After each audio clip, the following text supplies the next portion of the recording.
Ibu mertuaku bilang, kalau menantu sulung duduk di kursi utama saat acara besar, itu akan membawa sial. Aku hanya mengangguk, lalu lembur semalaman di kantor. Keesokan paginya, ada 199 panggilan tak terjawab dari suamiku.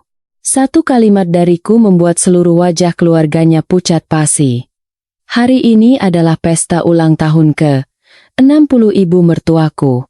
Untuk mempersiapkan hari ini, aku harus berdebat dengan pihak event organizer selama 2 minggu penuh.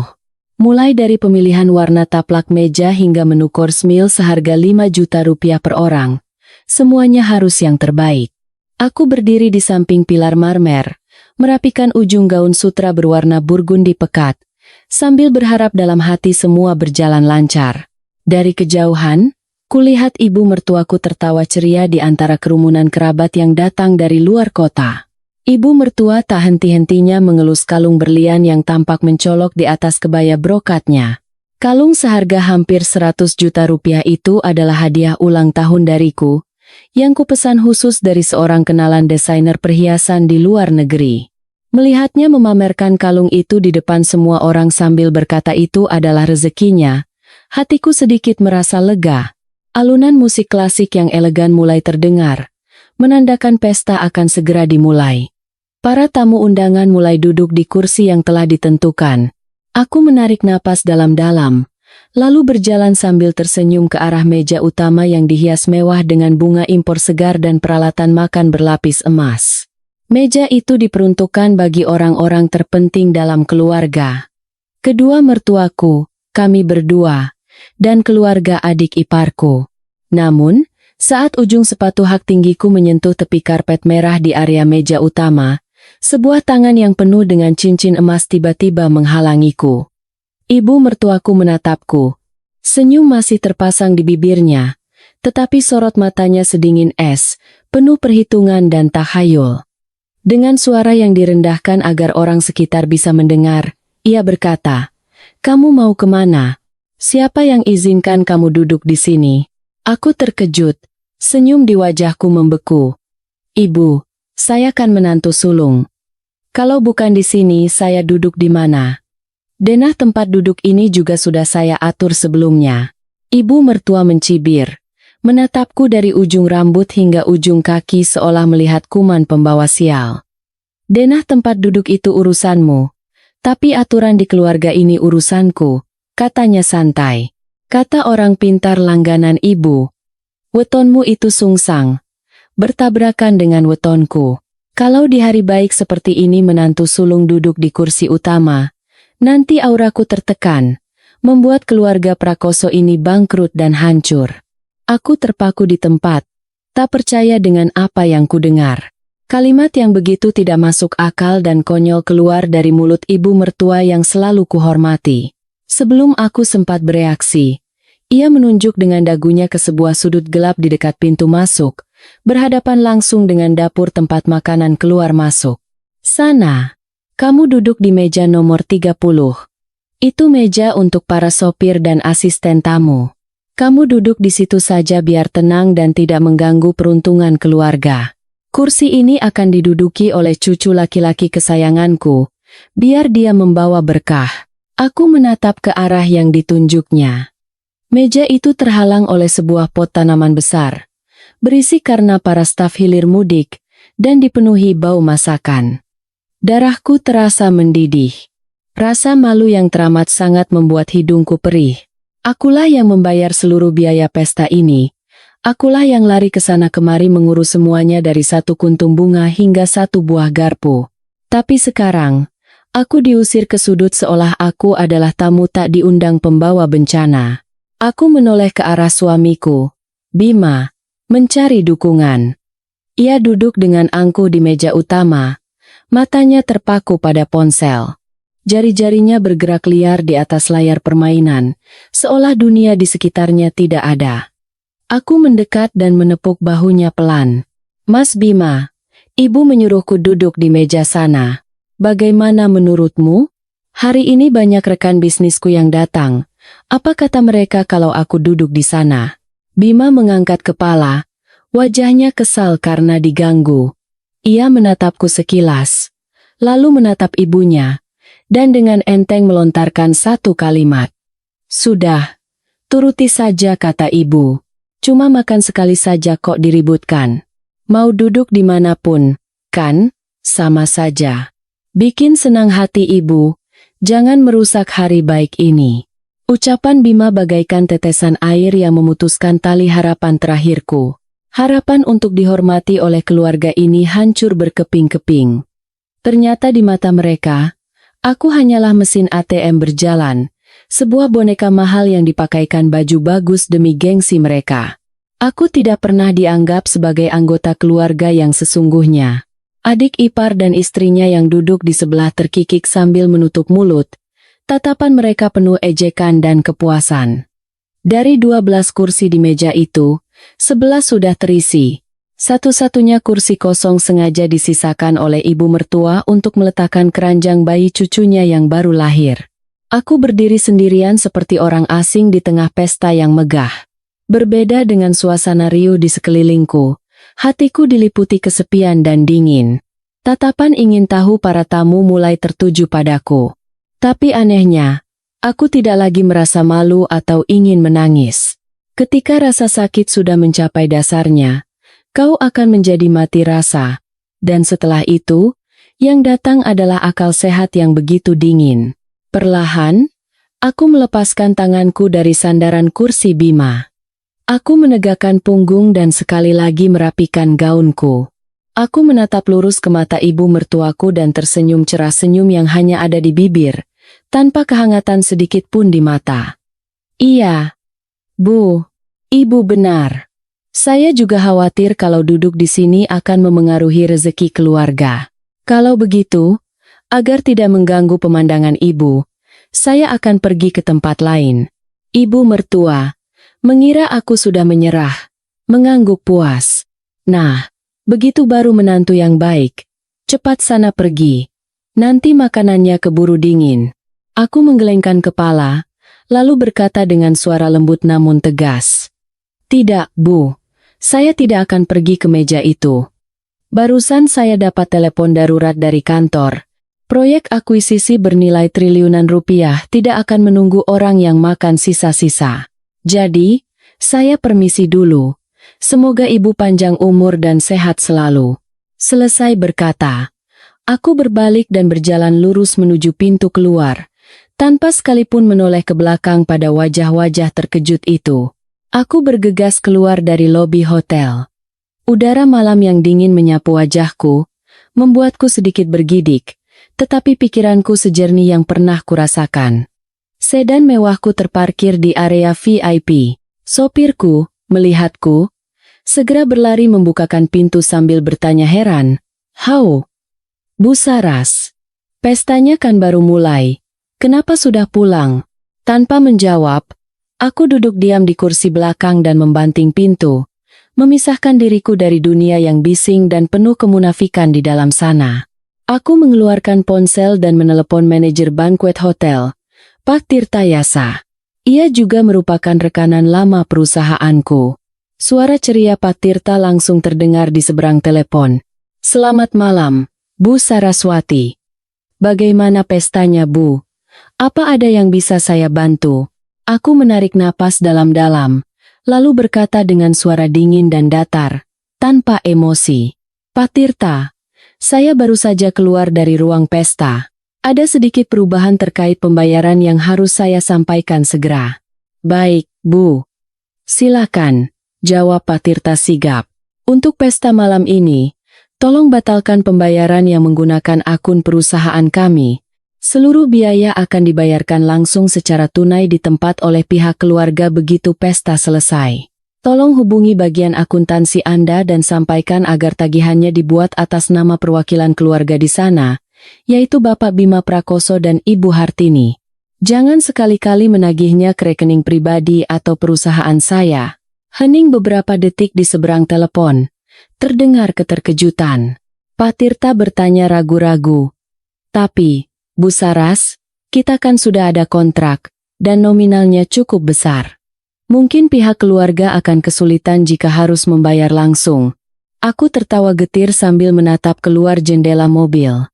Lampu-lampu jalan melesat cepat seperti meteor yang sedih. Itu masalah mereka.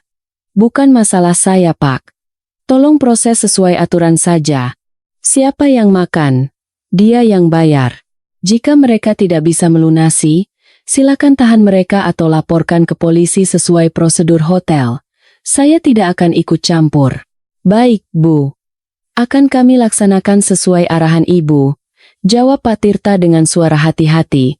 Sepertinya ia mengerti keseriusan dalam nada bicaraku. Setelah menutup telepon, aku menyandarkan tubuhku di jok kulit yang empuk. Perasaan puas bercampur getir membuncah di hati. 30 meja pesta, wine impor, dekorasi, dan biaya band. Totalnya mencapai hampir 500 juta rupiah. Bagiku, uang itu hanya setara dengan penghasilan setengah bulan. Tetapi bagi keluarga mertuaku yang hanya pandai menjaga gengsi, itu adalah jumlah yang sangat besar. Aku bisa membayangkan bagaimana senyum di bibir ibu mertuaku akan menegang dan bagaimana wajah santai Bima akan pucat pasi saat pelayan datang membawa tagihan. Mobil berhenti di depan gedung pencakar langit tempat kantor pusatku berada.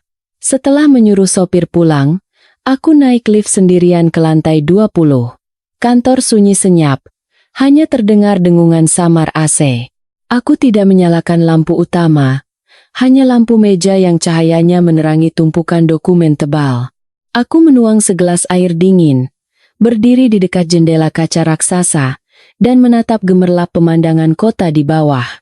Aku merasa betapa kecil dan sendirinya diriku. 3 tahun menjadi menantu. Aku bagaikan laron yang terbang ke dalam api, mengorbankan seluruh hati dan uangku demi sesuatu yang disebut keluarga. Rumah mewah 3 lantai yang ditempati mertuaku. Akulah yang membelikannya. Mobil Alphard yang dipakai Bima. Akulah yang membayar cicilannya. Pekerjaan Bima dengan gaji 8 juta sebulan di posisi yang nyaman. Akulah yang mendapatkannya dengan membungkuk memohon pada rekan bisnisku. Aku pikir ketulusan dan dukunganku yang tanpa batas akan dibalas dengan cinta dan hormat. Tapi aku salah besar.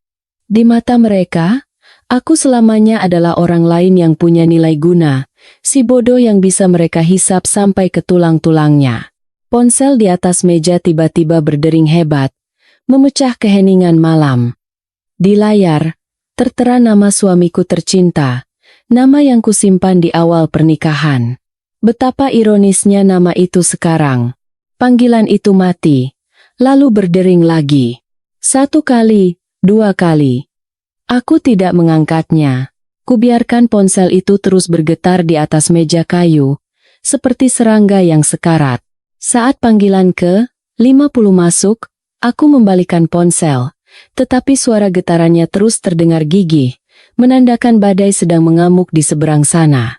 Panggilan tak terjawab. 99. Angka rekor yang ditinggalkan Bima untukku dalam semalam. Lebih banyak dari total semua telepon basa-basi yang pernah ia lakukan padaku selama 3 tahun terakhir. Aku meminum air dinginku. Rasa dingin yang mengalir di kerongkongan seakan membekukan sisa-sisa perasaan terakhir di hatiku. Malam ini akan menjadi malam yang panjang. Bukan hanya untukku, tapi juga untuk keluarga itu. Keesokan paginya, aku baru saja tiba di kantor dan belum sempat duduk ketika pintu kaca ruanganku didobrak kasar. Bima menerobos masuk sambil mendengus marah. Wajahnya merah padam karena amarah. Setelan jas yang ia kenakan semalam sudah kusut dan berbau alkohol. Ia menyerbu ke mejaku dan menggebrak meja kaca dengan kedua tangannya. Cangkir kopiku sampai tumpah. Hebat sekali kamu, teriak Bima dengan suara serak. Apa yang kamu lakukan semalam?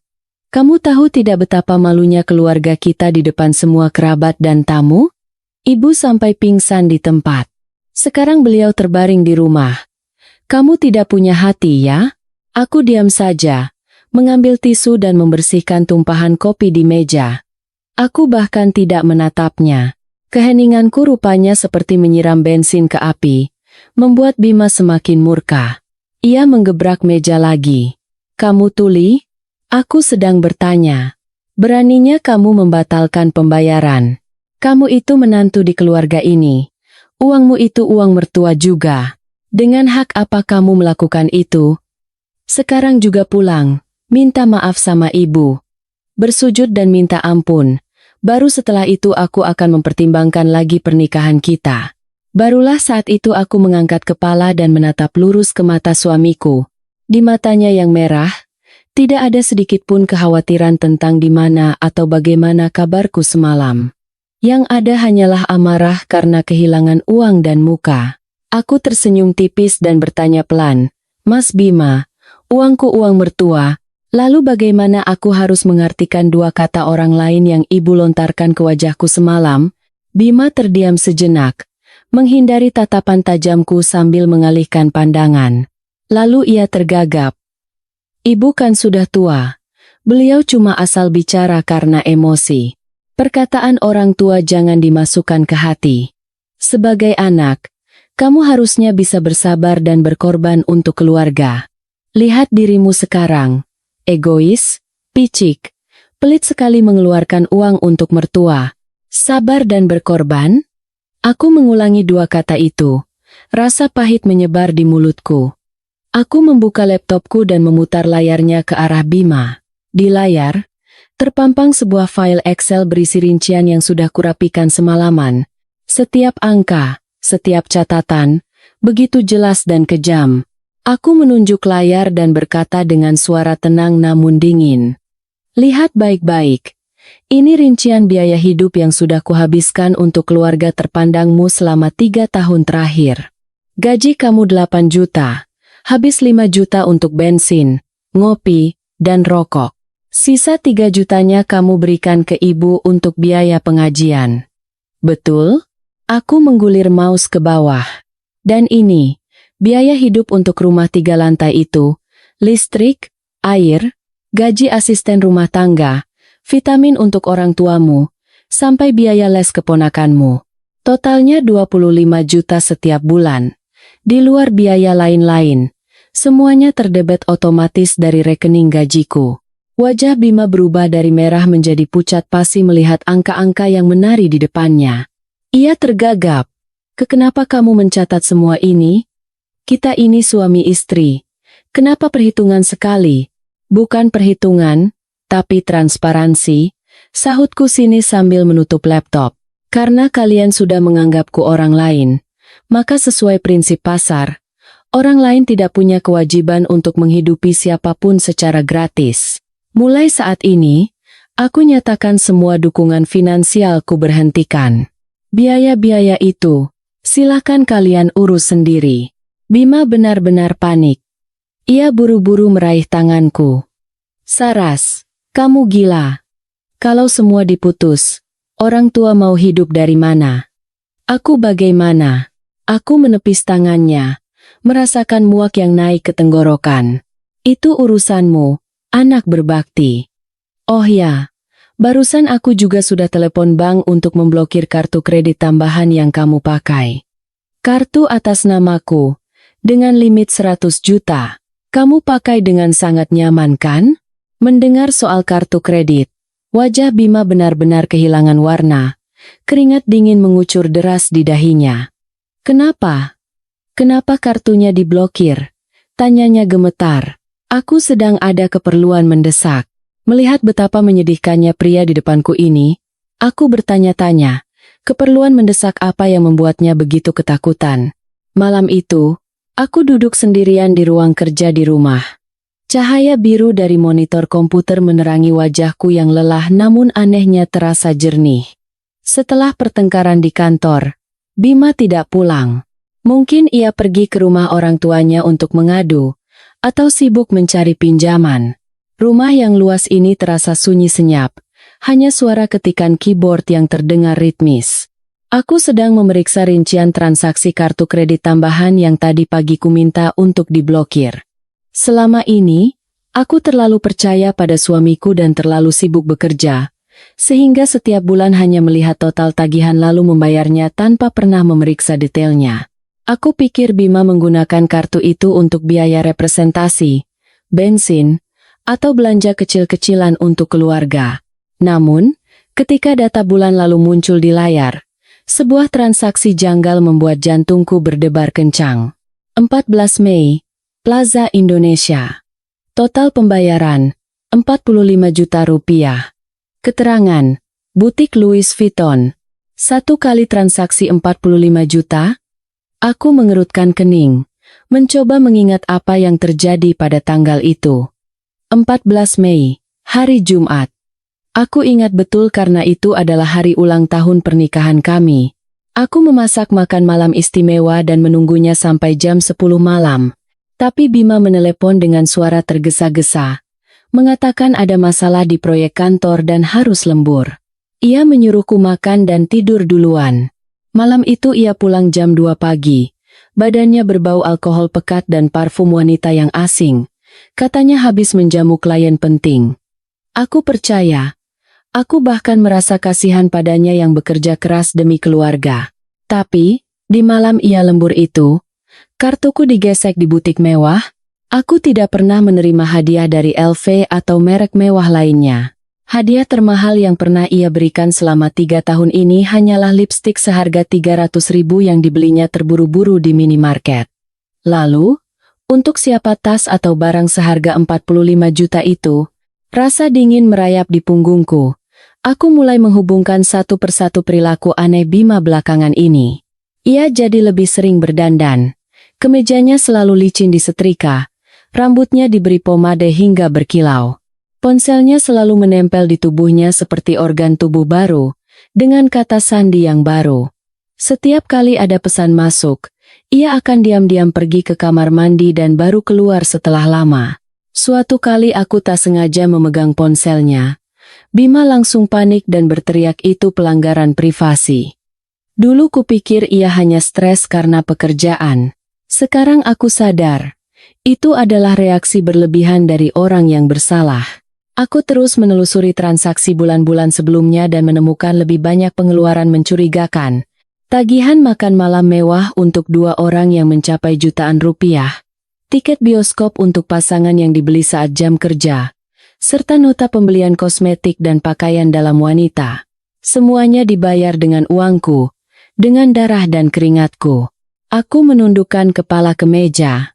Bukan karena kehilangan uang, tapi karena rasa sakit dari pengkhianatan keji yang tersembunyi di balik topeng suami yang sukses tapi pekerja keras. Ternyata aku bukan hanya menghidupi keluarga mertua yang tak tahu terima kasih, tapi juga membiayai selingkuhan suamiku. Air mata panas dan asin mulai mengalir, tapi aku tidak menangis lama. Keesokan paginya, aku tidak langsung ke kantor. Aku mampir ke sebuah kafe di seberang gedung kantor Bima. Aku duduk di sudut, memakai kacamata hitam, dan mengamati orang-orang yang lalu lalang. Pekerjaan Bima adalah posisi yang kudapatkan dari seorang senior baik hati, Mas Agung, yang sekarang menjabat sebagai direktur di sana. Berkat aku, Mas Agung menerima Bima sebagai staf administrasi biasa, bahkan dengan gaji di atas rata-rata. Aku mengirim pesan pada seorang junior yang dulu anak magangku dan sekarang bekerja di tim HRD perusahaan itu. Aku memintanya mencari tahu dengan siapa Bima sering makan siang atau dekat belakangan ini. Tidak sampai 15 menit. Notifikasi pesan masuk di ponselku. Sebuah tautan profil Facebook dan beberapa foto yang diambil diam-diam terlampir. Mbak Saras, Mas Bima belakangan ini sering makan bareng Bella, resepsionis baru di lobi. Dia baru masuk 2 bulan lalu, angkatan 2002, masih muda banget. Gosipnya si Mas Bima ngejar-ngejar dia. Ngakunya sebagai wakil direktur di sini, Mbak. Aku membuka tautan profil Facebook wanita bernama Bella itu. Foto seorang gadis muda cantik dengan kulit putih dan mata bulat polos muncul. Halaman pribadinya penuh dengan foto-foto check-in di tempat mewah, makan malam di bawah cahaya lilin, dan kunjungan ke klub di akhir pekan. Satu foto yang diunggah beberapa hari lalu menarik perhatianku. Di foto itu, Bella memeluk sebuah tas LV berwarna merah muda sambil tersenyum cerah. Dengan keterangan foto yang norak, hadiah 1 bulanan dari dediku. Makasih ya, sayang. Love you to the moon and back. Aku memperbesar foto itu dan melihat tasnya lebih dekat. Benar, Itu model tas seharga kurang lebih 45 juta yang cocok dengan transaksi di tagihan kartuku. Tanggal unggahannya pun sama dengan hari saat Bima berbohong lembur. Aku membaca komentar-komentarnya. Bella dengan bangga membalas teman-temannya. Pacarku wakil direktur. Baik banget sama aku. Apapun yang aku mau, pasti dibeliin. Aku tertawa sinis. Pria bergaji 8 juta yang hidup dari uang istrinya, membiayai wanita muda sambil berlagak seperti anak konglomerat. Ia menciptakan citra pria sukses dan kaya, padahal kenyataannya, untuk biaya bensin dan pulsa saja ia masih menadah tangan pada istrinya setiap pagi. Perilaku konyol dan kekanak-kanakan ini sungguh di luar dugaanku. Mungkin Bella juga korban dari kesombongan murahan itu. Ia pikir ia menemukan tambang emas. Padahal ia hanya bertemu dengan pria benalu yang hidup menumpang pada wanita lain. Aku menyimpan semua foto dan bukti yang diperlukan ke ponselku. Sebuah rencana mulai terbentuk di kepalaku. Bukan rencana untuk menjambak rambutnya dan membuat tanganku kotor. Tapi sebuah rencana untuk merobek topeng kemunafikan Bima. Aku penasaran, ketika kebenaran terungkap, apakah cinta Daddy dan babynya itu akan semanis tulisan mereka di media sosial? Aku meninggalkan kafe dan berjalan perlahan. Sinar matahari pagi menyinari jalanan, tetapi di dalam hatiku, badai besar sedang bergejolak. Pengkhianatan ini bukan hanya menyakitkan, tetapi juga menjadi motivasi terakhir bagiku untuk memotong tuntas tumor ganas bernama keluarga mertua dari hidupku. Jam dinding menunjukkan tepat pukul 3 pagi. Ruangan begitu hening sampai aku bisa mendengar detak jantungku sendiri. Ponsel Dinakas tiba-tiba berdering nyaring, memecah keheningan malam. Bima. Aku ragu sejenak, lalu mengangkatnya. Suaraku serak, tapi penuh kewaspadaan. Halo, ada apa jam segini? Dari seberang telepon, terdengar hiruk-pikuk musik klub, tawa keras pria, dan suara gelas beradu. Suara Bima terdengar mabuk berat. Bicaranya cadel, tapi masih berusaha terdengar angkuh. Heh, cepat aktifkan lagi kartunya. Ini aku lagi mau bayar minum sama teman-teman. Kartunya ditolak. Malu-maluin tahu, enggak? Cepat buka blokirnya. Aku bangkit dan bersandar di kepala tempat tidur. Rasa muak memuncak. Pukul 3 pagi. Saat aku kelelahan karena pekerjaan dan segala kekhawatiran, ia malah berpesta di klub dengan uangku, mungkin dengan wanita di sampingnya. Aku tertawa sinis dan melontarkan pertanyaan tajam. Lagi menjamu klien, ya? Klien sepenting apa sampai harus dijamu jam 3 pagi? Atau jangan-jangan, lagi menjamu Mbak Bella yang suka tas LV pink itu? Seberang telepon mendadak hening. Suara musik yang bising seolah menjauh, hanya menyisakan napas Bima yang terengah-engah dan panik. Apa maksudmu? Bella siapa? Jangan sembarangan bicara. Gagapnya, suaranya gemetar. Aku buta. Begitu? Serangku terus. Suaraku semakin tajam. Tas seharga 45 juta yang kamu belikan untuknya di hari ulang tahun pernikahan kita dengan kartuku, kamu pikir aku tidak tahu? Bagaimana? Tasnya bagus? Atau perlu aku telepon langsung babymu itu dan menanyakan ulasannya? Jangan! Teriak Bima dari seberang telepon. Rasa takutnya benar-benar mengalahkan pengaruh alkohol. Ia merendahkan suaranya, memohon. Sayang, dengarkan aku dulu. Ini tidak seperti yang kamu pikirkan. Itu hadiah ulang tahun teman kantor. Biaya kantor belum cair, jadi aku talangi dulu. Tolong jangan bikin keributan. Aku lagi sama direktur di sini. Direktur yang mana? Potongku. Suaraku sedingin es. Mas Agung atau direktur lain? Mau aku telepon Mas Agung sekarang juga untuk memastikan apa benar ada acara kantor malam ini? Bima kehilangan kata-kata. Ia tahu betul hubunganku dengan Agung. Satu telepon dariku akan mengakhiri sandiwara wakil direkturnya. Aku melihat jam dan memberikan ultimatum dingin.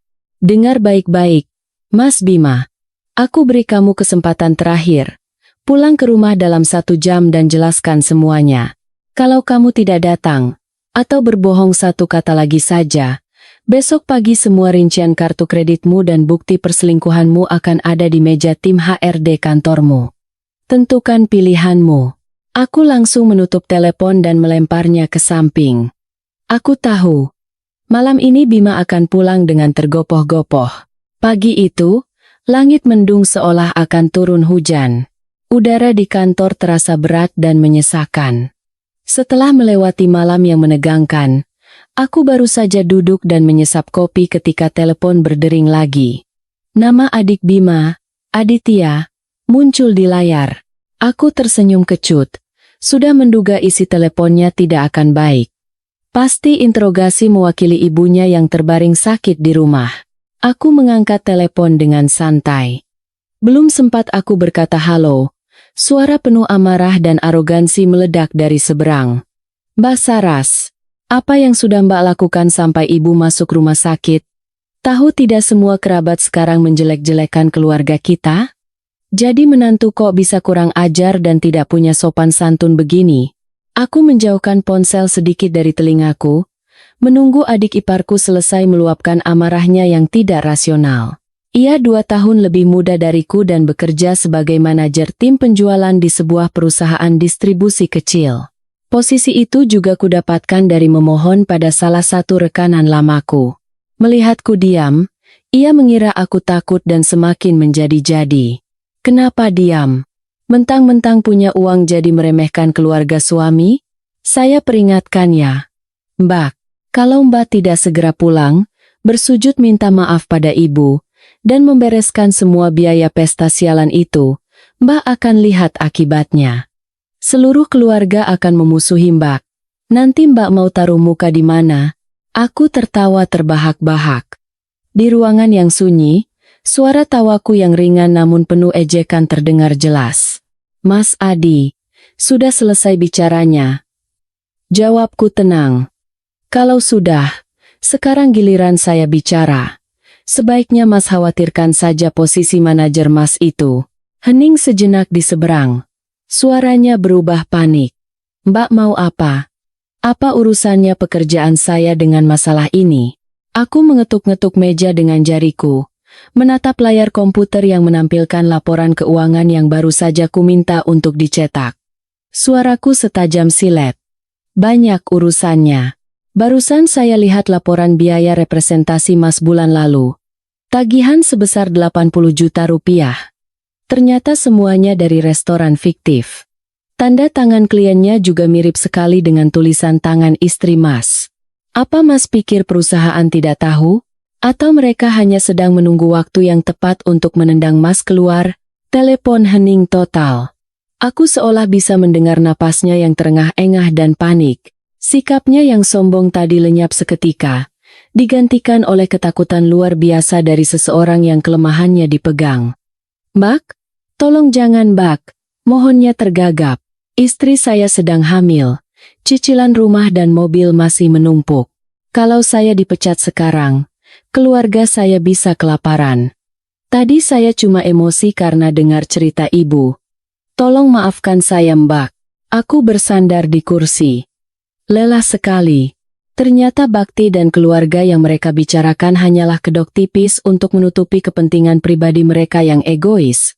Begitu kepentingannya terancam, mereka siap bersujud pada orang yang baru saja mereka caci maki. Syukurlah kalau Mas takut, kataku dingin. Saya tidak punya waktu untuk melaporkan Mas. Dengan syarat Mas dan istri Mas tahu diri. Urusan rumah tangga kami, biar saya yang selesaikan. Jangan pernah ikut campur lagi. Dan soal ibu yang katanya sakit. Sebagai anak, Mas cari uang sendiri untuk beli obat. Jangan pernah mengincar uang saya sepeser pun. Iya, Mbak, jawabnya. Berkali-kali mengiyakan. Ia buru-buru menutup telepon. Takut aku berubah pikiran. Aku menatap layar ponsel yang gelap, merasakan kepahitan.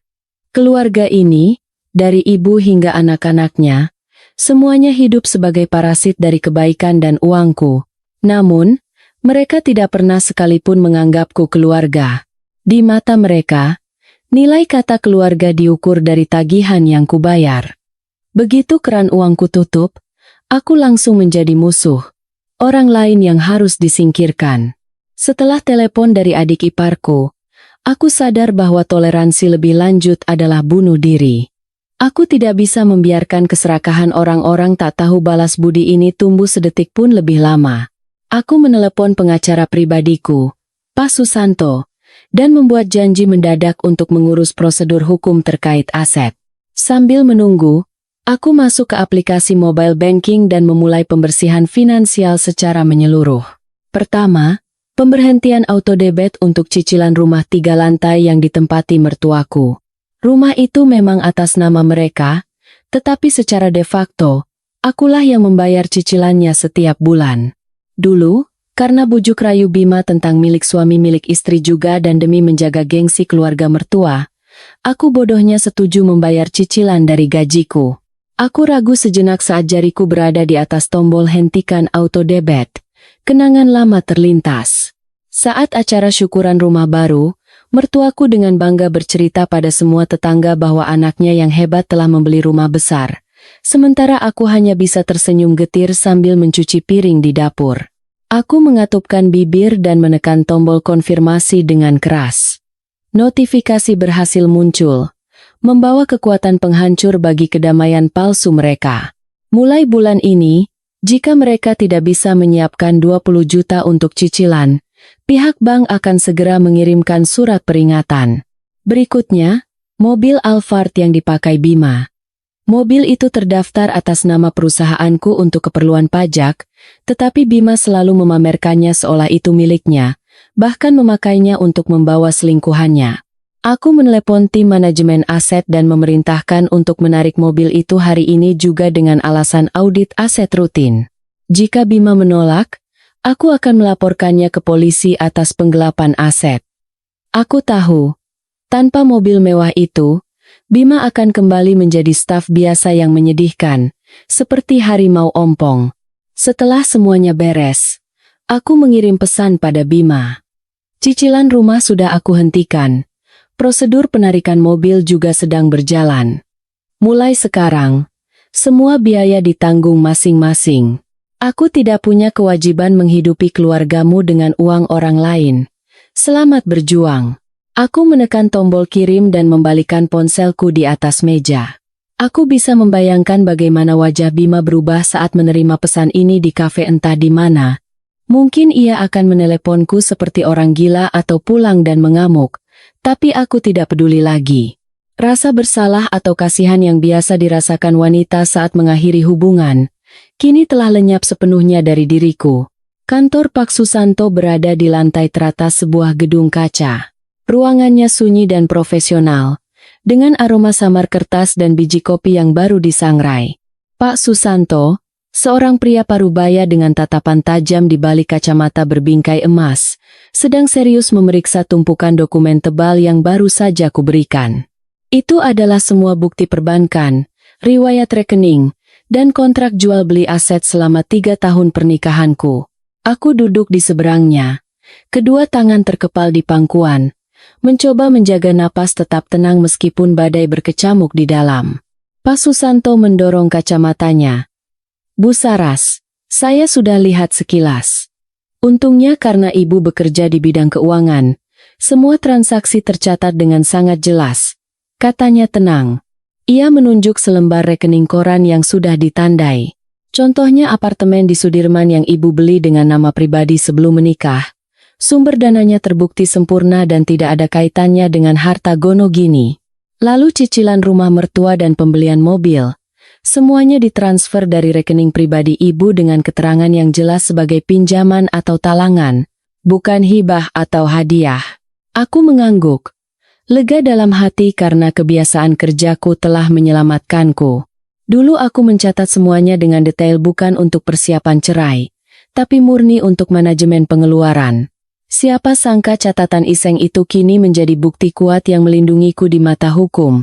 Pak Susanto melanjutkan analisisnya dengan nada tegas seorang ahli hukum. Dengan bukti-bukti ini, kemungkinan Pak Bima menuntut pembagian harta hampir nol. Ia tidak bisa membuktikan kontribusi finansial yang berarti selain gajinya yang pas-pasan untuk jajan. Bahkan, Kita bisa menuntut balik agar ia mengembalikan sebagian dana yang sudah ibu keluarkan untuk keluarganya atas nama utang. Aku menghela napas lega. Setengah dari batu yang menindih dadaku terasa terangkat. Aku menatap Pak Susanto dan bertanya ragu. Lalu, perselingkuhannya? Perlu dimasukkan ke gugatan? Pak Susanto menatapku dengan simpati, lalu mengangguk. Sebaiknya dimasukkan, Bu Saras. Meskipun hukum kita lebih melihat kontribusi dalam pembagian harta, kesalahan penyebab perceraian juga menjadi pertimbangan pengadilan untuk melindungi hak-hak pasangan yang tidak bersalah. Bukti ia membelikan tas mewah untuk selingkuhannya, dan sering check-in di hotel akan menjadi alat tekan yang sangat baik agar ia segera menyetujui perceraian dan menerima syarat-syarat dari pihak kita. Aku mengambil pulpen dan menatap kertas gugatan cerai yang masih putih bersih di atas meja. Selembar kertas tipis yang memiliki kekuatan untuk menentukan nasib seseorang. Teringat hari pernikahanku, aku juga dengan penuh harapan menandatangani akta nikah. Sekarang, dengan pulpen yang sama, tangan yang sama, aku menandatangani untuk mengakhiri semuanya. Betapa tipis dan kejamnya hidup. Aku menarik napas dalam-dalam dan membubuhkan tanda tangan dengan tegas di kolom penggugat. Suara ujung pulpen yang bergesekan dengan kertas terdengar seperti suara robekan topeng kebahagiaan palsu yang terakhir. Aku mengangkat kepala dan tersenyum tipis pada Pak Susanto. Tolong buatkan pasal-pasal dengan syarat yang paling merugikan untuknya, Pak. Saya ingin ia keluar dari hidup saya dengan keadaan yang sama persis seperti saat ia masuk, dengan tangan kosong. Setelah keluar dari kantor pengacara, aku mendapat pesan dari Rina, sahabatku sejak kuliah yang kebetulan bekerja di gedung yang sama dengan kantor Bima. Rina mengajak bertemu di kafe langganan. Katanya ada hal penting. Begitu melihatku masuk, Rina melambaikan tangan dengan ekspresi serius campur antusias, khas orang yang memegang rahasia besar. Belum sempat aku memesan minuman, Rina sudah mendekat dan berbisik, "Saras, si Bima itu lagi heboh di kantornya. Gosipnya dia selingkuh. Kamu tahu?" Aku menyesap air putih dengan tenang dan mengangguk ringan. "Tahu. Sama resepsionis baru namanya Bella, kan?" Rina terbelalak kaget melihat ketenanganku yang aneh. "Kamu tahu tapi diam saja. Dia itu nggak tahu, malu banget. Tadi pagi aku satu lift sama dia. Dia pamer ke teman-temannya kalau sebentar lagi mau jadi nyonya besar. Katanya mau menyingkirkan istri tua yang jelek dan nikah resmi. Suamimu janji mau beliin dia apartemen dan jalan-jalan ke Eropa. Katanya," lanjut Rina, ikut geram. "Gila? Aku nggak habis pikir. Dia dapat uang dari mana buat sesumbar begitu?" Aku tertawa. Tawa yang getir. Apartemen dari mana? Eropa dari mana? Semuanya hanyalah ilusi yang dilukis Bima menggunakan uang dan reputasiku. Ia menjual masa depan yang tidak ada pada seorang gadis muda yang naif dan serakah. "Biarkan saja dia bermimpi, Rin," kataku sambil mengaduk es batu di gelasku. Puncak kekecewaan itu datang saat seseorang jatuh bebas dari puncak harapan ke jurang keputusasaan. Aku ingin lihat seberapa besar cinta gadis itu pada Daddy-nya saat ia tahu Bima itu bangkrut dan terlilit utang. Rina menatapku dengan tatapan khawatir yang berubah menjadi kagum. "Kamu mau apa? Mau jambak rambutnya?" "Tidak." Aku menggeleng, mataku berkilat tajam. "Itu hanya akan menurunkan kelasku. Aku hanya akan membantu mereka menjadi sedikit lebih terkenal. Kamu punya kenalan di tim HRD atau serikat pekerjanya. Coba sampaikan secara halus bahwa ada karyawan yang meresahkan lingkungan kerja dengan perilaku amoral dan hubungan tidak pantas." Rina langsung mengerti maksudku. Ia mengedip jenaka. "Gampang. Kepala HRD di sana itu teman baikku. Dia paling anti sama yang namanya pelakor. Beres. Besok gosip itu pasti sudah sampai ke meja para petinggi." Aku tersenyum, dalam hati berterima kasih pada sahabat baikku. Aku tidak ingin menghalangi rezeki siapapun. Tapi bagi mereka yang tidak tahu malu dan menginjak-injak rumah tangga orang lain, pelajaran yang setimpal itu perlu. Tepat pukul 8 malam, panggilan video grup dengan keluarga mertuaku tersambung. Layar terbagi menjadi 3 jendela kecil, tetapi suara bising yang keluar bersamaan riuh seperti di pasar. Di jendela tengah, ada kedua mertuaku. Ibu mertua duduk angkuh di kursi berukiran jati, wajahnya sangar. Di sebelahnya, bapak mertua seperti biasa hanya menunduk sambil memainkan cangkir teh, tampak bimbang. Jendela kiri diisi keluarga adik iparku. Istrinya menggendong anak kecil sambil menatap kamera dengan ekspresi penasaran campur puas. Jendela terakhir gelap dan bergoyang. Itu Bima. Mungkin ia berada di dalam mobil atau sudut gelap, tidak berani menyalakan lampu agar kemalangannya tidak terlihat. Begitu wajahku muncul di layar, ibu mertua menggebrak meja. Suara melengkingnya seolah merobek speaker. "Saraswati, kamu sembunyi di mana sekarang? Kamu sadar tidak apa yang sudah kamu perbuat? Bikin malu keluarga, membuatku jatuh sakit. Kamu mau membunuhku dan menguasai rumah ini, ha?" Aku menyesap segelas wine. Rasa sepatnya terasa di ujung lidah. "Saya sedang rapat proyek akuisisi triliunan, Bu. Waktu saya sangat berharga. Tidak ada waktu untuk mendengar omelan ibu yang tidak rasional," jawabku santai. "Kalau ada yang mau dibicarakan, tolong cepat saja. Saya harus kembali bekerja." Ibu mertua semakin murka. Ia menunjuk-nunjuk layar seolah ingin menembus wajahku. "Beraninya kamu berlagak jadi bos. Kamu itu menantu di rumah ini, harus tahu sopan santun. Aku kumpulkan semua orang di sini untuk memberimu pelajaran. Jangan kira punya uang sedikit kamu bisa seenaknya. Wanita itu kodratnya ikut suami. Kalau kamu tidak tahu diri, akan kurasakan akibatnya." Baru Bima angkat bicara. Suaranya serak, tapi berusaha menunjukkan wibawa sebagai suami. "Saras, sudah jangan keras kepala. Masalah ini sudah terlalu besar. Cukup minta maaf sama ibu, aktifkan lagi kartunya, dan selesaikan biaya pesta. Kita ini satu keluarga. Masalah harus diselesaikan di dalam. Kalau begini kan jadi bahan tertawaan orang." Aku meletakkan gelas wineku. Dasarnya membentur meja marmer, menimbulkan suara kering. Aku menatap satu persatu wajah di layar. Orang-orang yang selama 3 tahun ini kulayani dengan tulus.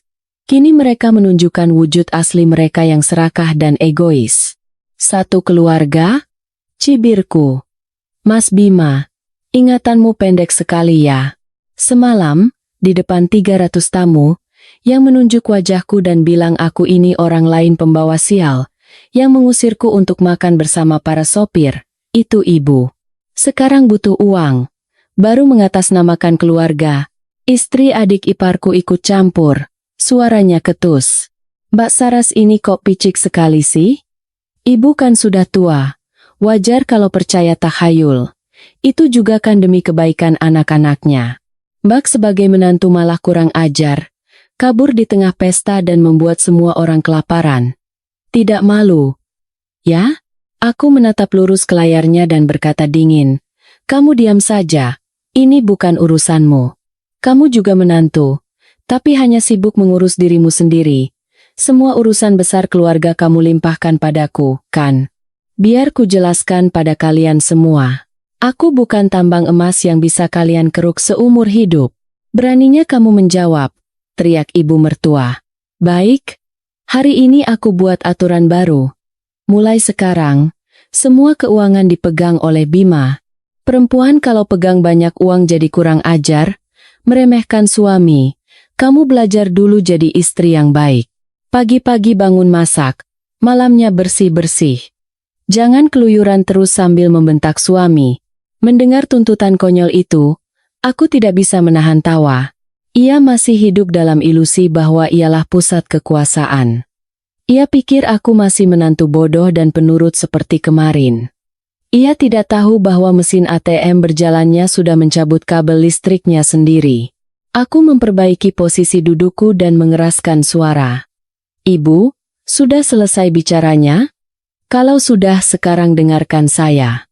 Pertama, saya tidak akan pernah mempercayakan uang saya pada pria tidak becus dan tukang selingkuh seperti anak ibu.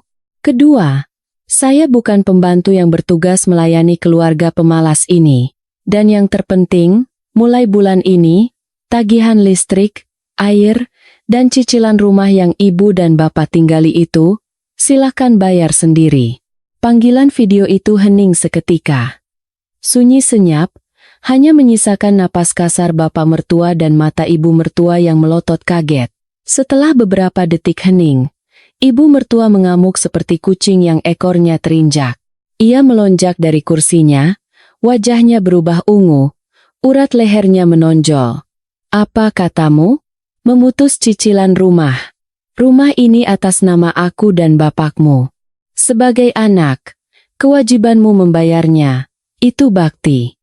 Kamu mau membuat orang tuamu jadi gelandangan? Dasar menantu tidak tahu diuntung, tidak tahu balas budi. Melihatnya mengamuk, hatiku tidak bergeming sedikit pun. Ibu benar, jawabku pelan. Rumahnya memang atas nama ibu dan bapak, tapi uangnya uang saya.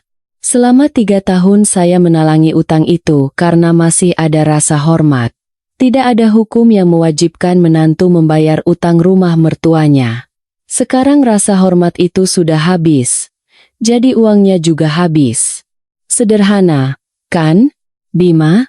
Melihat situasi memburuk, buru-buru menengahi, suaranya gemetar.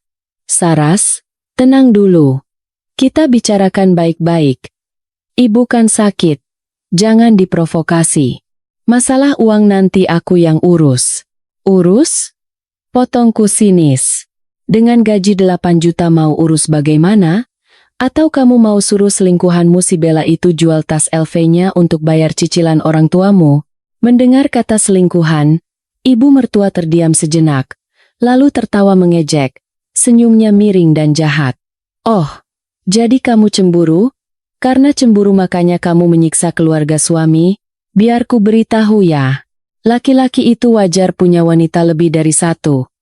Lihat dirimu. Sudah 3 tahun menikah perut masih rata. Tidak bisa memberikan cucu penerus untuk keluarga ini. Tentu saja aku harus menyuruh Bima cari wanita lain untuk punya anak. Mau bagaimana lagi? Setiap kata-katanya menusuk jantungku seperti jarum beracun. Masalah anak adalah lukaku yang paling dalam. Tapi penyebabnya bukan aku, melainkan karena Bima divonis azoospermia. Dokter sudah menyatakan dengan jelas, tapi aku menyembunyikan fakta itu demi menjaga harga dirinya. Sekarang, ia menggunakan itu untuk menghinaku dan membenarkan perselingkuhan anaknya. Aku menarik napas dalam-dalam. Menahan amarah. Mataku menjadi setajam silet. Ibu mau cucu penerus? Baik. Kalau ibu begitu suka dengan si Bella itu, silakan bawa dia ke rumah. Tapi sebelum itu, masalah ini harus diselesaikan. Apa yang harus diselesaikan? Kamu enya saja dari rumah ini. Selesai, teriak ibu mertua, merasa sudah memegang kelemahanku. Aku akan suruh Bima menceraikanmu sekarang juga. Saya setuju cerai, kataku. 4 kata ringan, tetapi mengandung beban ribuan ton yang membuat seluruh keluarga itu terperangah. Aku tidak menangis atau memohon seperti yang mereka bayangkan. Tapi, lanjutku dengan tegas, sebelum tanda tangan, keluarga kalian harus mengembalikan uang sebesar 50 miliar rupiah kepada saya. Itu total uang yang sudah saya habiskan selama 3 tahun untuk rumah, mobil, perabotan, dan membayar utang keluarga ini. Saya punya semua bukti transaksi bank, kwitansi, dan bukti transfernya. Kalau tidak dikembalikan, saya akan ajukan gugatan pengembalian aset. Nanti, rumah yang ibu dan bapak tinggali itu akan disita bank, dilelang, dan uangnya akan kembali pada saya. Wajah ibu mertua berubah dari merah menjadi putih, lalu ungu. Ia tidak bisa berkata-kata, hanya memegangi dadanya sambil terengah-engah. Bapak mertua di sebelahnya gemetaran hingga menjatuhkan cangkir tehnya, pecah berkeping-keping. Bima hanya bisa melongo, menatapku seolah melihat iblis. Mereka tidak pernah menyangka menantu penurut itu memegang bukti setajam ini. 50 miliar. Jumlah yang tidak bisa mereka bayangkan, harga yang terlalu mahal untuk keserakahan dan kekejaman mereka. Aku menatap tajam ke layar dan tersenyum dingin. Kenapa diam semua? Tadi katanya mau mengusir saya? Saya beri waktu 3 hari.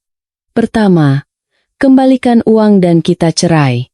Kedua, kehilangan segalanya di pengadilan, termasuk gengsi palsu yang mati-matian kalian jaga itu. Selesai berkata, aku mematikan panggilan video, meninggalkan wajah-wajah yang membeku karena ketakutan.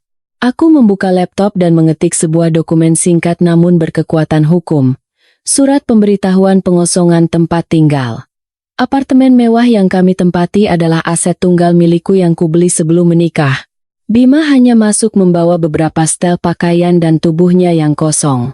Sekarang, karena hubungan sudah berakhir, ia tidak punya hak lagi tinggal di kediamanku. Aku mengirim surat itu melalui email pada Bima, sekaligus mengirim pesan lewat WhatsApp. Aku beri waktu 3 hari untuk kemasi barang-barangmu dan keluar dari rumahku. Setelah 3 hari, password pintu akan kuganti dan aku akan meminta pihak keamanan gedung melarangmu masuk. Tidak sampai 5 menit, ponselku berdering. Bima. Suaranya agresif campur panik. Beraninya kamu mengusirku. Kita belum cerai. Aku masih suamimu dan punya hak tinggal di rumah itu. Jangan keterlaluan, Saras. Cacing pun kalau diinjak akan menggeliat. Mendengar teriakannya, aku hanya bisa tertawa sinis. Parasit yang menumpang hidup sambil selingkuh, berani bicara hak pada pemilik rumah? Kamu benar, jawabku santai. Secara hukum kita memang masih suami istri. Tapi kamu lupa satu hal. Ini properti pribadi milikku. Dan yang lebih penting, kamu sudah melanggar aturan hidup bersama yang aku tetapkan dengan serius. Aturan apa? Apa yang aku langgar? Bentak Bima. Aturan kesetiaan dan rasa hormat. Desisku. Kamu pikir aku tidak tahu siapa yang kamu bawa ke rumah ini saat aku dinas keluar kota? Seberang telepon hening. Aku melanjutkan. Setiap kata-kataku seperti palu yang memaku-paku kebenaran yang telanjang. CCTV di rumah kita itu sistem pintar. Ada fitur rekam suara dan penyimpanan cloud selama 6 bulan. Mau lihat lagi rekaman saat kamu dan si Bella itu bergulingan di atas sofa yang kubeli dari Italia? Atau rekaman saat kamu menjelek-jelekanku? Bilang aku sudah tua dan jelek. Hanya kamu manfaatkan untuk menguras uangnya. Aku bisa mendengar Bima menelan ludah. Kepercayaan diri dan agresinya langsung runtuh. Selingkuh di luar itu salah. Tapi membawa selingkuhan ke rumah dan menodai ruang pribadi istri adalah penghinaan yang tak termaafkan. Kalau kamu tidak mau rekaman itu terkirim ke email seluruh karyawan kantormu, dikirim ke orang tua Bella di kampung, dan viral di media sosial sampai seluruh dunia tahu siapa wakil direktur palsu itu, kataku dingin, memberikan pukulan telak. Sekarang juga tutup mulutmu, kemasi barang-barangmu, dan pergi. Jangan sampai aku panggil satpam dan kamu diseret keluar seperti anjing. Saras jangan. Kumohon jangan, gagap Bima. Aku akan pergi. Aku pergi sekarang juga. Bagus. Sampah-sampah yang ditinggalkan kamu dan perempuan itu juga bawa semua. Aku tidak mau melihat apapun di rumahku yang mengingatkanku pada pengkhianatan. Aku langsung menutup telepon. Keesokan paginya, aku bangun lebih awal dari biasanya, bukan untuk menyiapkan sarapan istimewa bagi suami, tapi untuk mengawasi proses pengemasannya. Aku duduk di meja makan, menyeruput kopi hitam tanpa gula. Rasa pahitnya membuatku tetap waspada. Bel pintu berbunyi. Dari interkom, kulihat Bima berdiri dengan 2 koper besar. Di tangannya yang lain, ada sebuah kantong plastik. Ia tampak kuyu, tidak tidur semalaman, dengan janggut yang mulai tumbuh. Sangat menyedihkan. Aku membuka pintu, menghalangi jalannya agar ia tidak bisa masuk. Bima tersenyum canggung padaku. Sambil mengangkat kantong plastik itu, ia berkata dengan suara serak, "Sayang, sudah bangun. Aku bawakan sarapan. Nasi uduk dan susu kedelai hangat kesukaanmu. Dari warung langgananmu dulu." Aku menatap nasi uduk yang sudah lembab dan susu kedelai yang diikat seadanya. Bau minyaknya membuatku mual. Dulu, saat kami belum punya apa-apa, Sebungkus nasi uduk seharga Rp10.000 adalah sarapan mewah yang penuh perasaan. Tapi sekarang, saat ia dengan mudah menghabiskan puluhan juta untuk pesta dan tas mewah selingkuhannya, nasi uduk ini telah berubah menjadi penghinaan yang murahan. Aku bersedekap dan mencibir.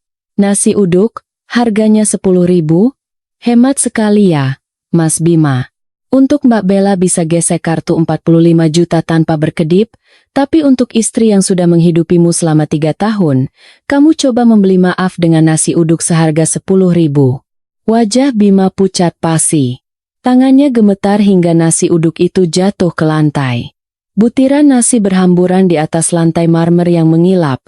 Tampak menjijikan. Bukan begitu, gagapnya. Aku hanya pikir kamu akan suka. Sayang, aku salah. Ibu kemarin cuma emosi. Sebenarnya beliau sayang sekali padamu. Beri aku satu kesempatan lagi ya. Aku akan putus dengan Bella. Aku akan sadar dan bekerja dengan benar. Cukup, potongku, menghentikan drama canggungnya. Kamu pikir aku anak kecil? Atau harga diriku semurah itu? Ibu sayang padaku. Sayang dengan cara menyuruhku duduk bersama para sopir. Menghinaku mandul, dan diam-diam menyuruhmu menguras uangku untuk membiayai selingkuhan? Aku maju selangkah. Ditekan oleh auraku, Bima mundur selangkah ke koridor. Aku menatap lurus ke matanya. Tidak ada lagi sisa perasaan. Mas Bima, harga sebuah pengkhianatan tidak bisa dibayar dengan sebungkus nasi uduk. Sekarang, enyah dari hadapanku. Mulai saat ini kita orang asing. Jangan pernah datang lagi ke sini untuk mengemis atau bermain drama. Aku muak. Selesai berkata, aku menendang bungkusan nasi uduk di lantai hingga keluar koridor, lalu membanting pintu di depan hidungnya. Suara kunci yang berputar terdengar tegas, seperti suara penutup babak kelam dalam hidupku. Setelah mengusir Bima dan barang-barangnya, aku berharap bisa menikmati hari yang tenang untuk menata kembali kepingan hatiku. Tapi kedamaian itu tidak berlangsung lama. Siang hari, bel pintu kembali berbunyi dengan panik. Lewat interkom, kulihat ibu mertuaku berdiri sambil membawa rantang. Wajahnya tidak lagi seagresif semalam, melainkan tampak kuyu dan lelah. Ia menunduk sambil terus menyeka air mata. Penampilannya yang menyedihkan bisa membuat orang yang tidak tahu masalahnya merasa iba. Aku membuka pintu sedikit, menghalangi jalannya, dan bertanya dingin. Ada perlu apa kemari? Saya kira pembicaraan kita semalam sudah jelas. Ibu mertua mengangkat kepala, matanya merah dan berkaca-kaca, suaranya bergetar. Saras, ibu datang menemuimu. Ibu tahu, kemarin ibu marah dan bicara yang tidak-tidak sampai menyakiti hatimu. Ibu bawakan sop buntut kesukaanmu. Buka pintunya. Ya, nak. Kita bicara. Ia mencoba masuk. Tapi aku bergeming seperti batu. Aku menatap rantang di tangannya. Dulu saat aku sakit, ia tidak pernah menanyakan kabarku, apalagi repot-repot memasakkan makanan. Sekarang, saat tambang emasnya akan lepas, ia memainkan drama mertua dan menantu yang mengharukan ini. Sudah, Bu. Hentikan sandiwaranya, kataku sinis. Saya tidak mau sop buntutnya, nanti tidak bisa ditelan. Ibu masuk mau apa? Mau mengintai apa saya menyembunyikan harta? Atau mau membujuk saya kembali menjadi mesin ATM keluarga ibu? Ibu mertua membeku. Senyum paksa di bibirnya lenyap. Ia mengubah nada bicaranya, mulai berceramah panjang lebar tentang jasa-jasanya membesarkan Bima, tentang ikatan keluarga, dan tentang pengampunan. Ia menangis terseduh-seduh. Nak, maafkan ibu. Orang tua ini sudah pikun. Semua ibu lakukan karena khawatir pada keluarga. Bima memang tidak dewasa. Nanti ibu akan ajari dia lagi. Aku menggelengkan kepala, muak. Aku mengeluarkan ponsel dari saku dan membuka aplikasi Smart Home. Aku mencari rekaman suara yang tersimpan otomatis di CCTV ruang tamu 3 bulan lalu. Suatu sore saat aku batal dinas keluar kota dan pulang lebih awal untuk mengambil dokumen, Aku menyalakan speakerphone dengan volume cukup keras agar terdengar di seluruh koridor apartemen. Suara lantang ibu mertuaku terdengar, dingin dan kejam. Kamu rayu saja si Saraswati itu. Kuras semua uangnya, pindahkan ke namamu. Dia kan sudah tua, mandul pula. Kalau rumah ini sudah balik nama, langsung tendang saja dia. Bawa si Bella itu kemari. Anaknya muda, cantik, pinggulnya besar, pasti subur. Itu baru menantu idaman keluarga kita. Wajah merah ibu mertua yang sedang menangis sontak berubah sepucat kertas. Ia melongo, menatap ponsel di tanganku seolah melihat hantu. Tangan dan kakinya gemetar hebat. Aku mematikan rekaman itu dan menatap lurus ke matanya, berkata dengan jelas. Ibu dengar sendiri, kan? Itu isi hati ibu yang sebenarnya tentang saya. Membiayai anak ibu, menghidupi seluruh keluarga. Lalu kalau sudah tidak ada gunanya, saya akan ditendang ke jalan dan digantikan oleh selingkuhannya. Ibu pikir saya sebodoh itu sampai tertipu oleh air mata buaya ini? Ibu mertua mencoba membantah, tapi tidak ada kata yang keluar. Aku membanting pintu, memblokir kemunafikannya sepenuhnya. Terdengar suara pintu digedor, teriakan, dan makian, tapi aku hanya diam, memasang headphone, dan memutar musik klasik. Kubiarkan kekacauan itu reda dengan sendirinya. Gagal di depan rumahku, ibu mertuaku memutuskan untuk mengambil langkah yang lebih nekat, menyerang reputasi dan karier yang kubangun dengan susah payah. Sore itu, saat aku sedang rapat dengan para kepala divisi, telepon darurat dari resepsionis masuk, mengatakan ada keluarga yang membuat keributan di lobi. Aku melihat ke bawah dari jendela kaca kantorku. Ibu mertuaku berbaring di tengah lobi gedung megah, rambutnya acak-acakan, memukul-mukul lantai sambil meraung-raung. Kerumunan orang penasaran berkumpul, beberapa merekam dengan ponsel. "Tolong, lihat semua!" teriaknya melengking. "Lihat menantuku yang katanya bos di perusahaan ini. Dia hidup kaya raya tapi menelantarkan mertuanya yang tua dan sakit. Dia mengusir suaminya ke jalan dan merampas semua hartanya. Dasar anak durhaka." Petugas keamanan gedung mencoba menenangkannya, tetapi ia semakin meronta-ronta, berteriak bahwa petugas keamanan memukuli orang tua. Ia menggunakan opini publik dan topeng pihak yang lemah untuk mencoreng namaku, berharap aku takut reputasiku hancur dan akhirnya menyerah. Aku menatap drama murahan itu dari atas. Hatiku tidak goyah sedikit pun seperti yang ia harapkan. Aku tahu, manusia tak tahu malu seperti ini, semakin dituruti akan semakin menjadi-jadi. Aku berkata pada asistenku, "Segera hubungi tim keamanan gedung dan polsek terdekat. Laporkan atas tuduhan mengganggu ketertiban umum, pencemaran nama baik, dan perbuatan tidak menyenangkan." 15 menit kemudian, sebuah mobil patroli polisi berhenti di depan lobi. 2 petugas turun dan dengan tegas membubarkan kerumunan. Ibu mertuaku kaget melihat seragam polisi. Tangisannya perlahan mereda. Sikap garangnya lenyap, digantikan oleh ketakutan orang yang bersalah. Saat polisi meminta identitasnya dan mengajaknya ke kantor polisi, ia mulai panik. Saya hanya ingin bertemu menantu saya. Saya tidak melakukan apa-apa. Tolong Pak." Saat itulah aku turun dari lift, berjalan dengan anggun dan tenang. Aku tidak mendekatinya, hanya berkata pada petugas dari kejauhan, "Selamat siang, Pak. Beliau adalah mantan ibu mertua saya. Beliau datang ke sini untuk memfitnah saya dan mengganggu operasional kantor saya. Saya memiliki rekaman CCTV sebagai bukti. Mohon diproses sesuai hukum yang berlaku." Ibu mertuaku, melihatku, hendak berlari menyerang sambil memaki, tapi ditahan oleh petugas keamanan. Ia menatapku dengan kebencian, tetapi saat bertemu dengan tatapanku yang dingin dan tegas, ia tanpa sadar mengalihkan pandangan. Di bawah tatapan puluhan karyawan gedung, ia digiring dengan memalukan ke dalam mobil polisi. Melihat mobil patroli yang menjauh, aku berpikir, ini barulah pelajaran pertama atas kesombongannya. Setelah keributan yang dibuat ibu mertuaku, aku sadar tidak bisa lagi bersikap lunak pada siapapun di keluarga itu. Termasuk pada Aditya, adik iparku yang sudah kuperingatkan. Keheningan dan kesabaranku mereka anggap sebagai kelemahan, karena itulah mereka berani menyerangku dari segala arah. Aku membuka kembali map berisi dokumen yang dikirim oleh detektif swasta seminggu lalu. Di dalamnya, ada bukti-bukti tak terbantahkan bahwa Aditya telah menggelapkan dana perusahaan.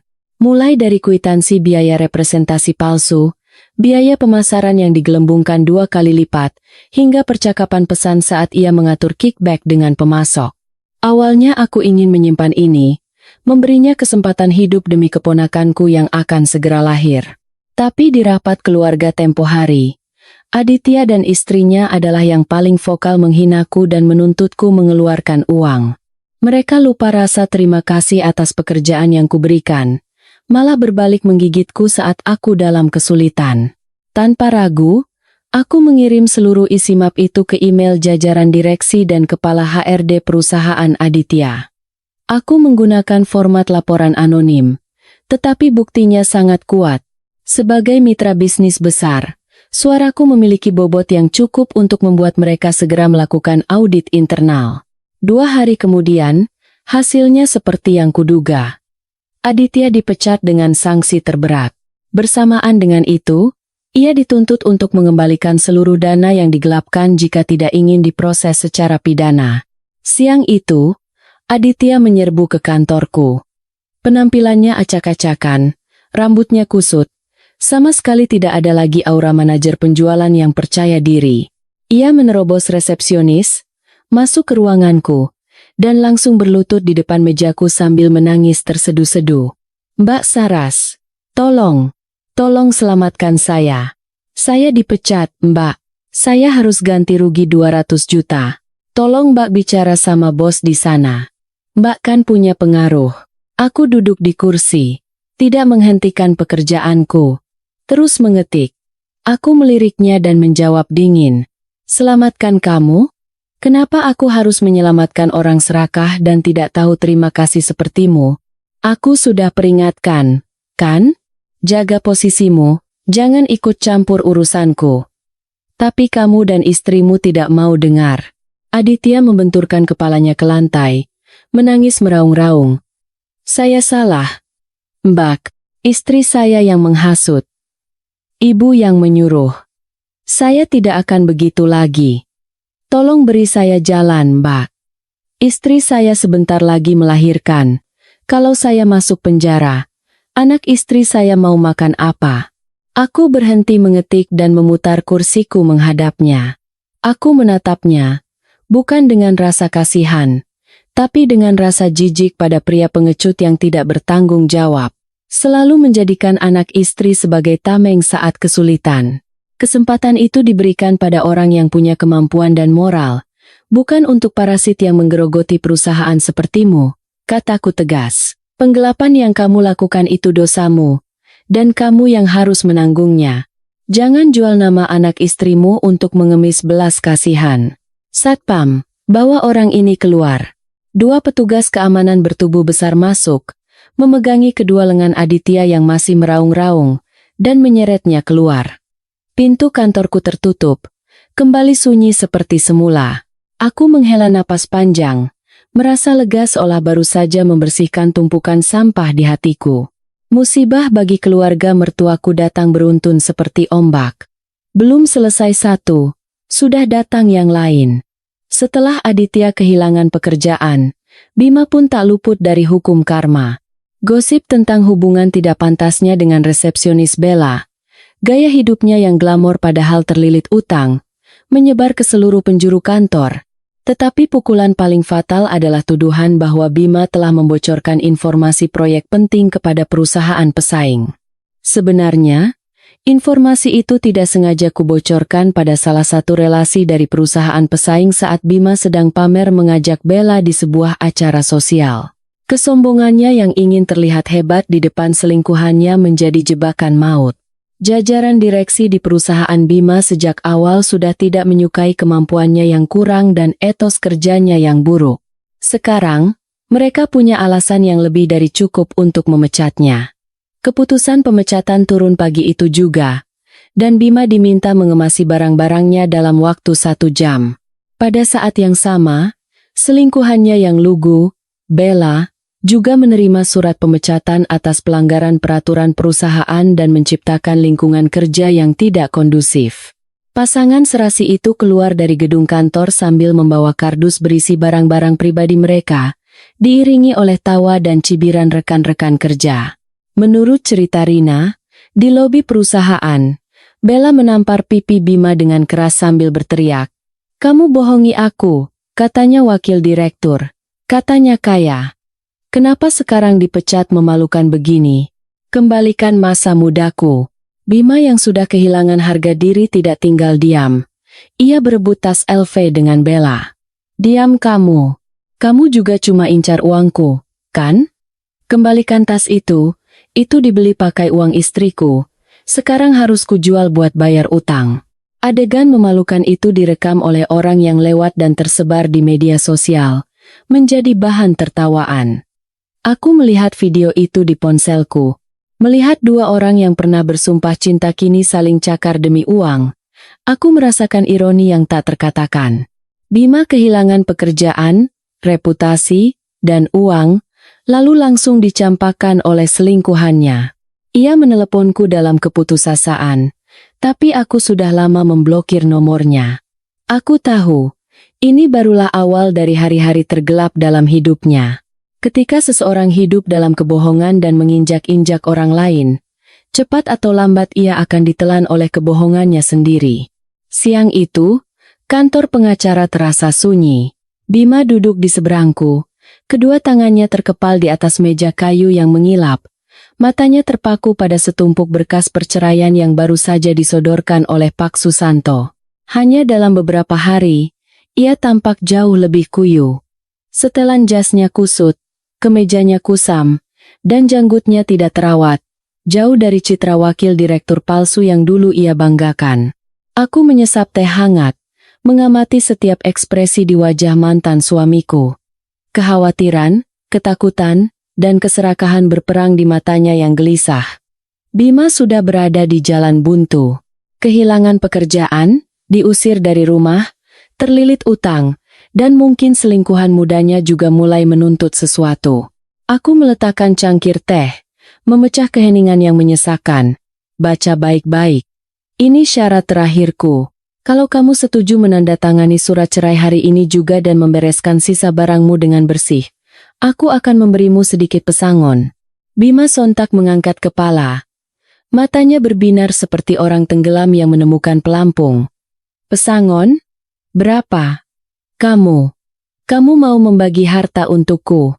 Aku tertawa sinis dan menggeleng. "Bukan pembagian harta. Kamu tahu sendiri, dengan bukti perselingkuhan dan 0 kontribusi pada aset keluarga, kalau kita ke pengadilan kamu akan keluar dengan tangan kosong. Mungkin malah dengan tambahan utang. Anggap saja ini amal terakhirku atas nama suami istri selama 3 tahun. Uang untukmu memulai hidup baru." Aku memberi isyarat pada Pak Susanto. Ia mendorong selembar cek yang sudah ditandatangani ke arah Bima. Angka 8 juta jura tertera dengan jelas. Bima menatap cek itu, menelan ludah. Tangannya yang gemetar terulur ke arah cek. "Tunggu," kataku, menahan tangannya di atas cek. "Transaksi harus jelas. Tanda tangani dulu berkasnya, dan berjanji tidak akan pernah menggangguku atau keluargaku lagi. Dengan 8 miliar ini, kamu bisa melunasi semua utangmu dan mencari tempat tinggal yang layak. Kalau kamu mau lebih dan menempuh jalur hukum, silakan saja. Tapi kuperingatkan, prosesnya bisa bertahun-tahun, dan selama itu kamu tidak akan dapat sepeser pun." Bima menarik tangannya, keringat dingin mengalir di dahinya. Ia sedang berhitung. 8 miliar memang tidak ada apa-apanya dibanding total hartaku. Tapi baginya saat ini, itu adalah seluruh dunianya, satu-satunya tali penyelamat. Terlebih lagi, ia masih memimpikan masa depan cerah bersama Bella, cinta sejatinya. "Baik, aku tanda tangan," kata Bima cepat, takut aku berubah pikiran. Ia mengambil pulpen dan dengan membabi buta menandatangani di tempat yang ditunjuk pengacara, tanpa membaca detail pasal yang akan menjeratnya di kemudian hari. Tanda tangannya miring dan gemetar, menunjukkan kepasrahan dan ketergesa-gesaannya. Selesai menandatangani, ia mendorong tumpukan berkas itu ke arahku, matanya tak lepas dari cek. Sudah. Sekarang, uangnya. Aku mengambil cek itu, menatapnya dengan campuran iba dan jijik. Kulemparkan kertas tipis itu di hadapannya seperti melempar tisu bekas. Ambil. Dan ingat baik-baik. Begitu keluar dari pintu ini, kita orang asing. Jangan pernah muncul lagi di hadapanku. Bima menyambar cek itu dan buru-buru memasukkannya ke saku dada seolah takut direbut kembali, tanpa ucapan terima kasih atau maaf. Ia bergegas keluar dari kantor seperti pencuri yang berhasil mencuri uang besar. Ia tidak tahu, 8 miliar itu bukanlah hadiah, melainkan umpan manis yang membuatnya memotong sendiri semua jalan keluarnya. Aku menatap punggung kurus Bima yang menghilang di balik pintu kaca dan berpikir dalam hati. Ambil uang itu, Bima. Mari kita lihat, apakah uang hasil menjual istrimu itu bisa membeli kesetiaan selingkuhan mudamu. Keluar dari kantor pengacara dengan cek 8 miliar di saku. Bima berlari seperti orang gila yang dimabuk uang. Dari cerita seorang kenalan yang bekerja di bank dan informasi yang kukumpulkan, aku mengetahui seluruh drama tragis yang ia alami sore itu. Hal pertama yang Bima lakukan bukanlah membayar utang atau mengirim uang untuk orang tuanya yang kesulitan di kampung. Ia langsung pergi ke bank dan mencairkan seluruhnya dalam bentuk tunai. Dengan tumpukan uang tebal di tangan, ia dengan gembira menelepon Bella, selingkuhan muda yang ia yakini mencintainya dengan tulus. Bella sayang, aku dapat uang. Aku baru saja cerai, dan istri jahatku itu memberiku hampir 10 miliar. Kamu di mana sekarang? Biar aku jemput. Kita belanja, kita jalan-jalan. Lupakan saja kantor sialan itu, teriak Bima bersemangat. Tetapi yang membalas suaranya yang meluap-luap hanyalah nada sambung yang tak berujung. Bima menelepon lagi, 2 kali, 3 kali, tidak ada yang mengangkat. Panggilan keempat disambut oleh suara mesin yang dingin. Nomor yang Anda tuju sedang tidak aktif. Dengan firasat buruk, Bima menyetop taksi dan melesat ke apartemen mewah yang ia sewa untuk Bella. Sepanjang jalan ia menenangkan dirinya, mungkin Bella sedang tidur atau baterai ponselnya habis. Ia membayangkan betapa senangnya Bella saat melihat tumpukan uang itu, berteriak kegirangan, dan memeluknya erat untuk memulai hidup baru yang bahagia. Taksi berhenti di depan apartemen. Bima berlari ke lantai 5 dan menggedor pintu kamar 502 dengan keras. Bella, buka pintunya. Ini aku. Aku bawa uang. Tidak ada jawaban. Pintu yang tertutup rapat itu sunyi. Cemas. Bima mengeluarkan kunci darurat yang dulu diberikan Bella dan membuka pintu. Kunci berputar dengan mudah. Dan pintu terbuka. Ruangan itu kosong. Bima membeku di ambang pintu, tidak percaya dengan apa yang dilihatnya. Semua pakaian, kosmetik, dan tas-tas mewah yang ia belikan dengan uangku, lenyap. Di lantai hanya ada beberapa lembar sampah dan kotak kosmetik kosong. Udara di dalam ruangan terasa dingin, dengan bau apek yang menandakan penghuninya sudah lama pergi. Bima berlari ke kamar tidur, membongkar lemari, berharap menemukan secarik surat, tapi sia-sia. Ia mencoba menelepon nomor WhatsApp Bella dengan panik, tetapi layar menunjukkan tulisan merah. Anda tidak dapat mengirim pesan ke pengguna yang telah memblokir Anda. Facebook, Instagram, semua akses komunikasi telah terputus total. Bima terduduk lemas di lantai yang dingin. Tangannya masih menggenggam erat tumpukan uang 8 miliar. Begitu mendengar kabar Bima dipecat dan diusir dari rumah, Bella diam-diam sudah mengemasi barang-barangnya dan pergi. Ia adalah serigala berbulu domba yang lugu. Ia hanya mencintai jabatan wakil direktur dan dompet Bima. Ketika jabatan itu lenyap, ia segera kabur ke tempat yang lebih aman, meninggalkan Bima sendirian di tengah banjir. Saat itu, ponsel Bima berdering. Bukan Bella, melainkan nomor tak dikenal. Dengan tangan gemetar ia mengangkatnya, dan suara kasar terdengar dari seberang. Bima Prakoso, sampai kapan kamu mau lari dari utang? Aku tahu kamu baru dapat uang. Sekarang juga bayar utangmu pokok dan bunga. Total 5 miliar. Kalau tidak, aku akan kirim orang untuk memberimu pelajaran. Tangan Bima lemas. Ponselnya jatuh ke lantai. Gedebuk. Ditinggal istri. Dicampakkan selingkuhan. Kehilangan pekerjaan. Kini, uang 8 miliar itu pun akan segera berpindah ke kantong rentenir. Ia duduk di tengah ruangan kosong dan tertawa hampa seperti orang gila. Tawa putus asa dari seseorang yang sadar telah kehilangan segalanya. Beberapa hari setelah perceraian selesai, aku mentraktir diriku makan malam di restoran Prancis termewah di kota. Tidak sendirian, tapi bersama Rina, untuk berterima kasih pada sahabatku dan merayakan kebebasan yang berharga. Restoran itu terletak di puncak gedung pencakar langit, menyajikan pemandangan malam kota yang gemerlap. Alunan piano yang lembut, aroma lilin, dan hidangan yang ditata seperti karya seni membuat hatiku tenang. Saat kami sedang bersulang dengan gelas anggur merah, Rina tiba-tiba menyikut lenganku dan menunjuk ke arah pintu masuk. Saras, lihat itu. Musuh memang selalu bertemu di jalan sempit. Itu bukan mantan keluarga mertuamu? Aku menoleh, dan nyaris menyemburkan anggurku. Benar, itu mereka. Mertuaku, keluarga adik ipar, dan Bima. Mereka masuk dengan penampilan lusuh yang tidak cocok dengan suasana mewah tempat itu. Bapak mertua memakai setelan jas lama yang kebesaran. Ibu mertua memakai gaun motif bunga yang norak. Bima tampak lebih kuyu dengan lingkaran hitam di bawah matanya.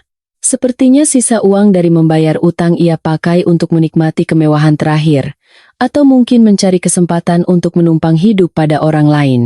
Mereka masuk sambil celingukan, dan ibu mertua berkata dengan suara keras menembus alunan musik, "Makan di tempat begini biar kita tahu dunia luar.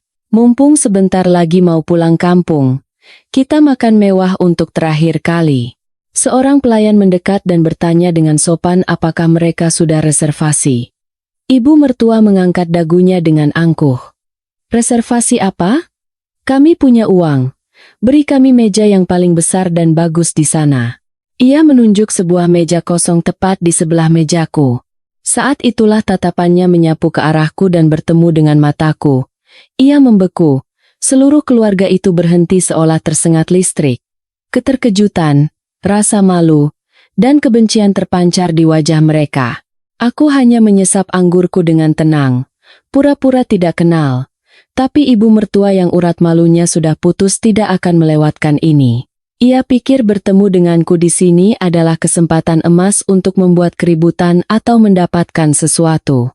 Ia menyerbu ke mejaku, berkacak pinggang, dan berkata ketus, "Wah, mantan menantuku.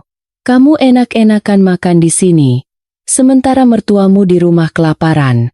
Apa makanan itu bisa masuk ke tenggorokanmu?" Hah, semua tamu di sekitar mulai menoleh. Bisik-bisik terdengar.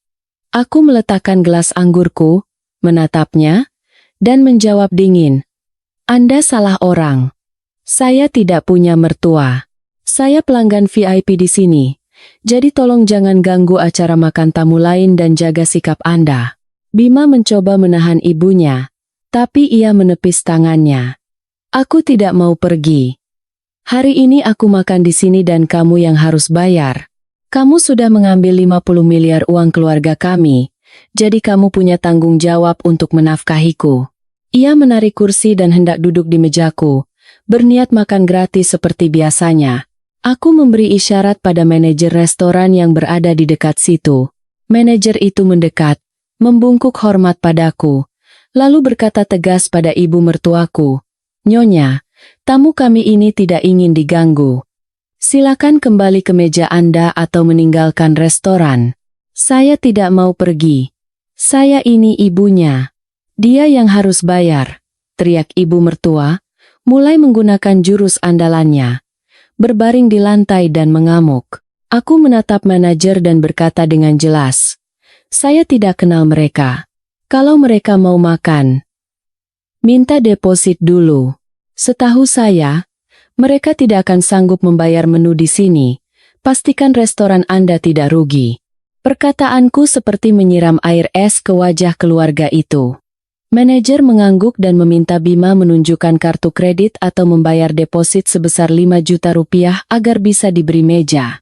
Wajah Bima merah padam.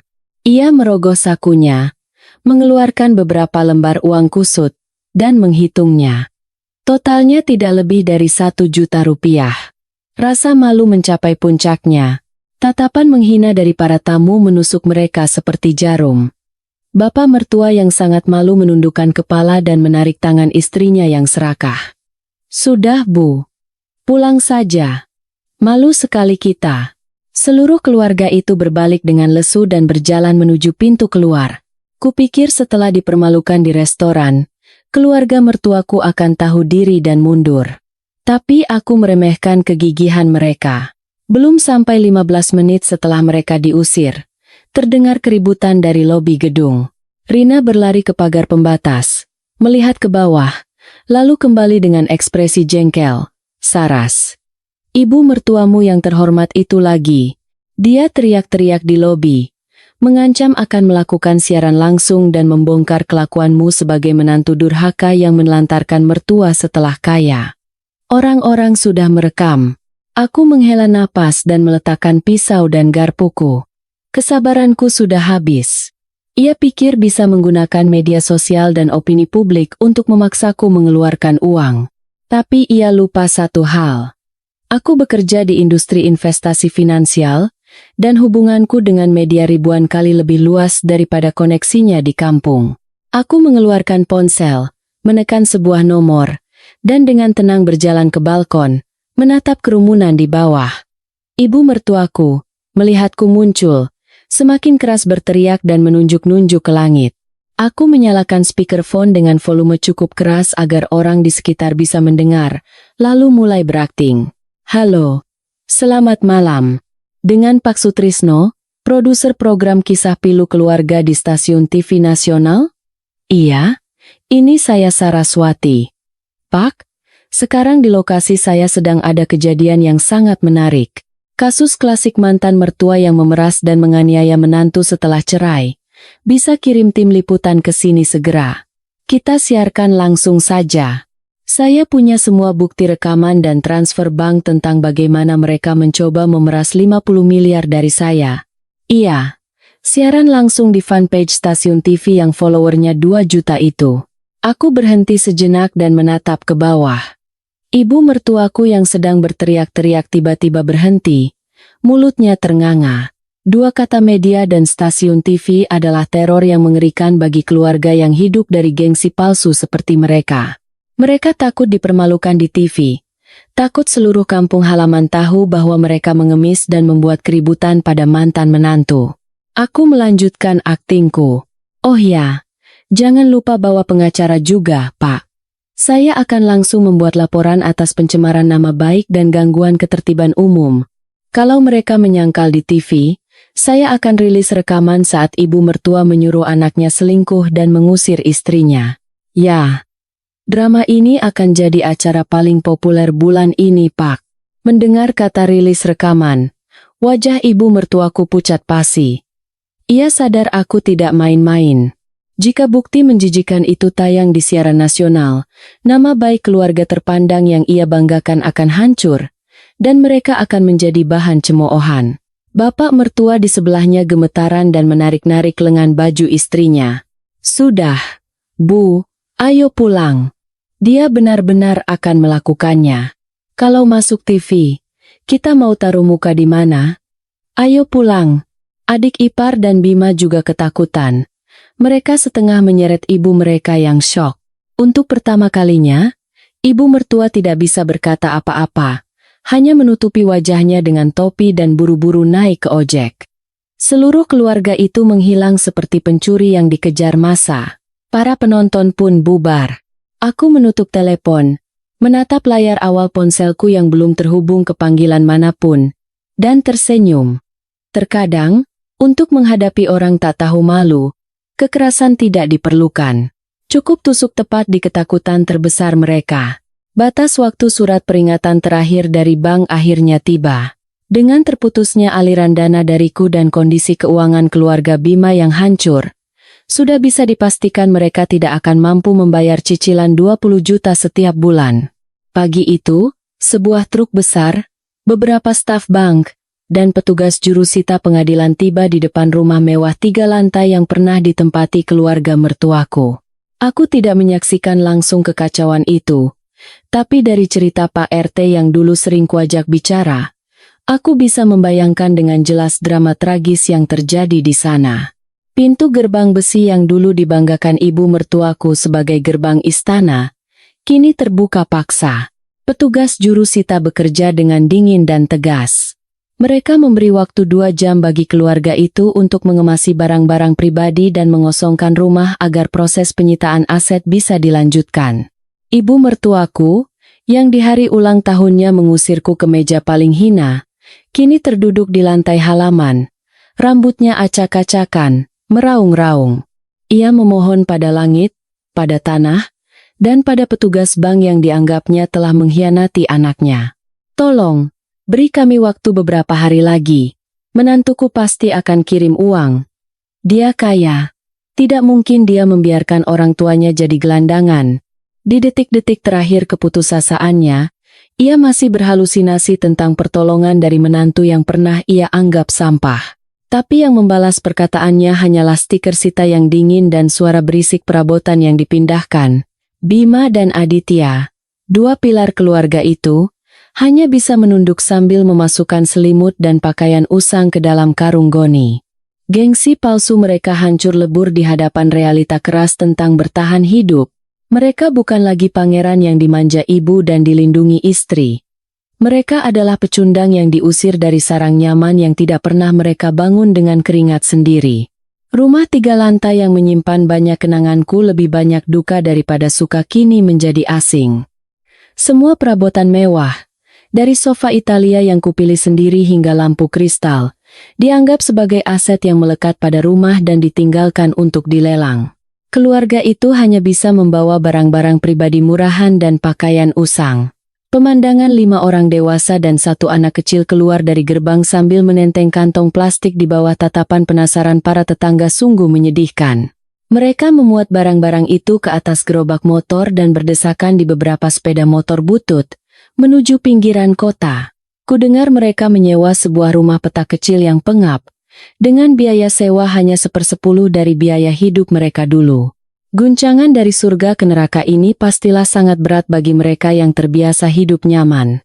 Aku duduk di apartemen mewahku, menatap langit kelabu yang menandakan badai akan datang. Perasaan kompleks bergejolak di hatiku. Bukan rasa puas, bukan juga rasa kasihan, melainkan sebuah perenungan mendalam tentang hukum sebab akibat. Apa yang kau tanam, itulah yang kau tuai. Jika saja dulu mereka menghargaiku dan memperlakukanku dengan baik, mungkin saat ini mereka masih tinggal dengan nyaman di rumah besar itu, berbahagia bersama cucu-cucu mereka. Di hari putusan cerai diketuk palu, hujan deras mengguyur kota. Berbanding terbalik dengan penampilanku yang cerah, Bima datang dengan kondisi yang luar biasa menyedihkan. Ia datang naik motor. Jas hujan tipisnya tidak mampu menahan derasnya hujan, membuatnya basah kuyup seperti tikus got. Air menetes dari rambutnya yang basah ke wajahnya yang pucat dan tirus. Matanya cekung karena kurang tidur dan kecemasan. Siapapun tidak akan menyangka ia adalah suami yang dulu sering memerintah istrinya dan menghamburkan uang untuk selingkuhannya. Sidang berjalan lebih cepat dan lancar dari yang diperkirakan.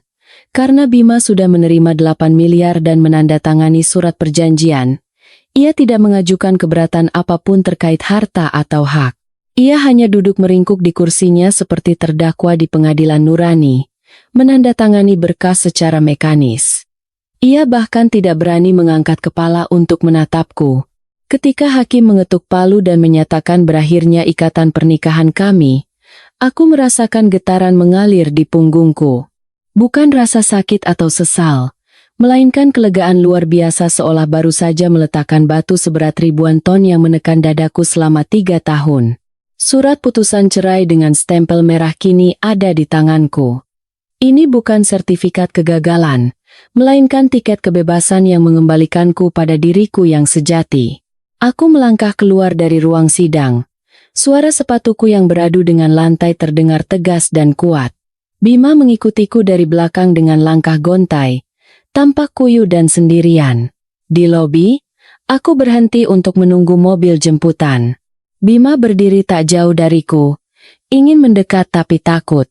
Matanya yang menatapku penuh dengan penyesalan yang terlambat dan permohonan yang sia-sia.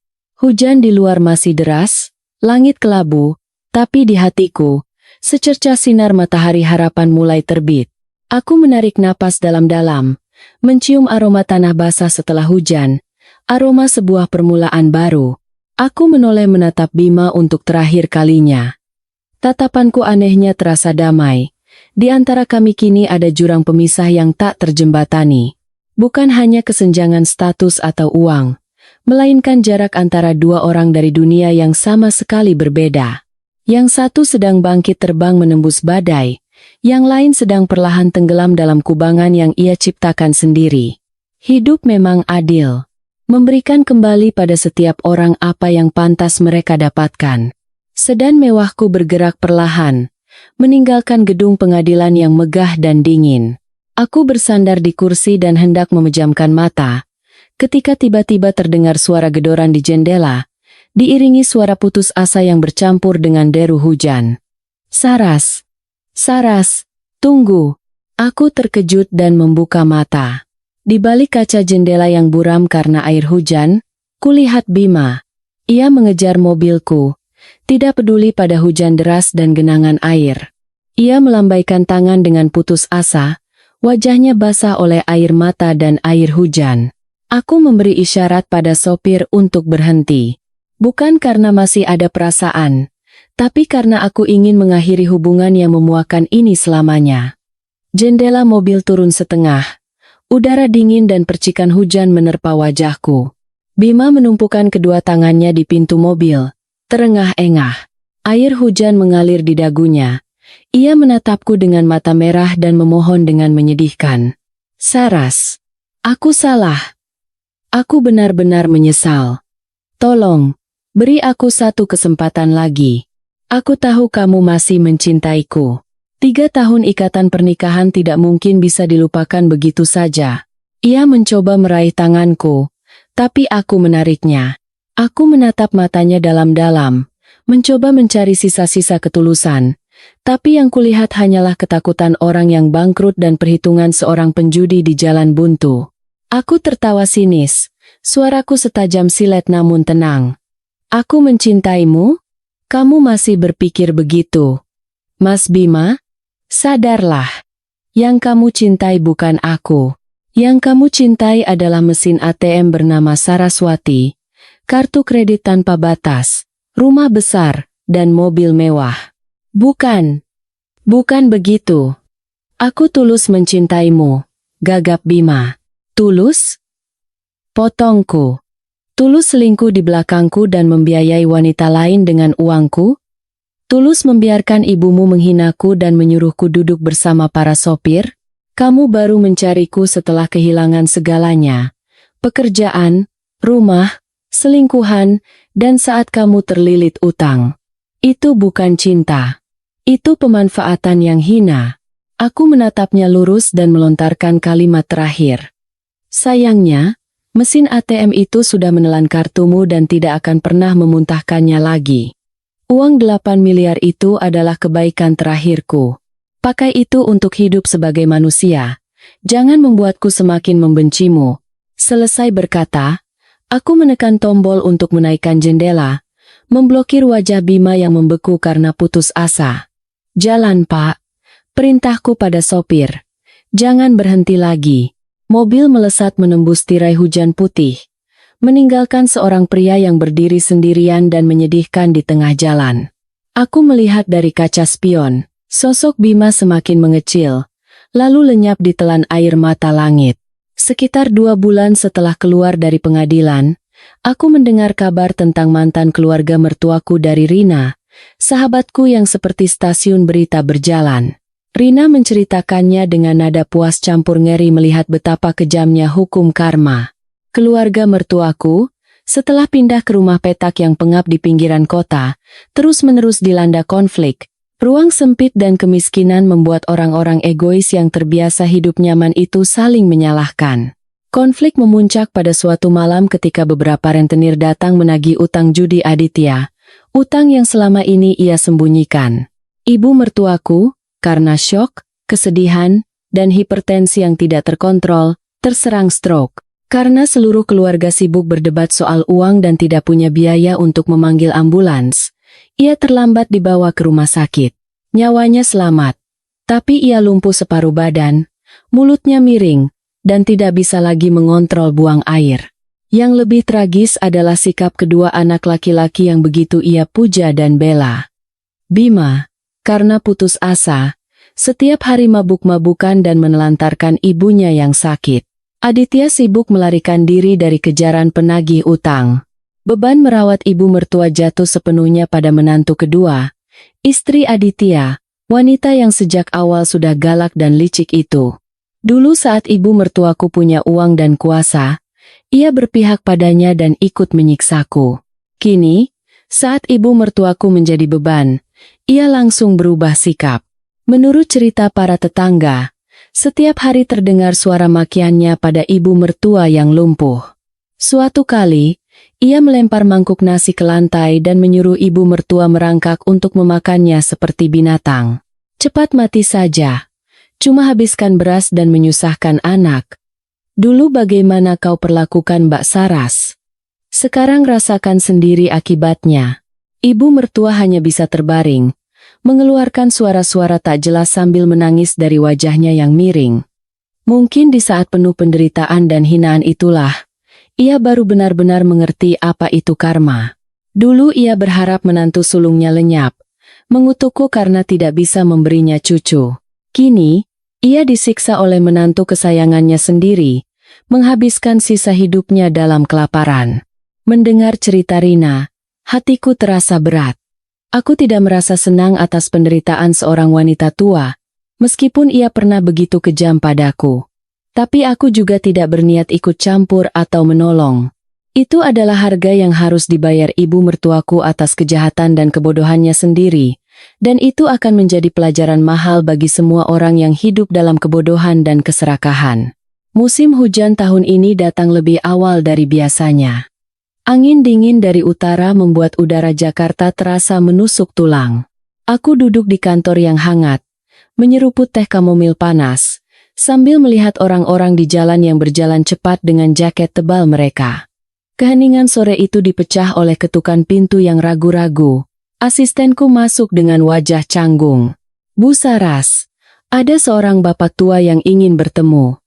Tidak ada janji, dan penampilannya agak lusuh, tapi beliau terus memaksa.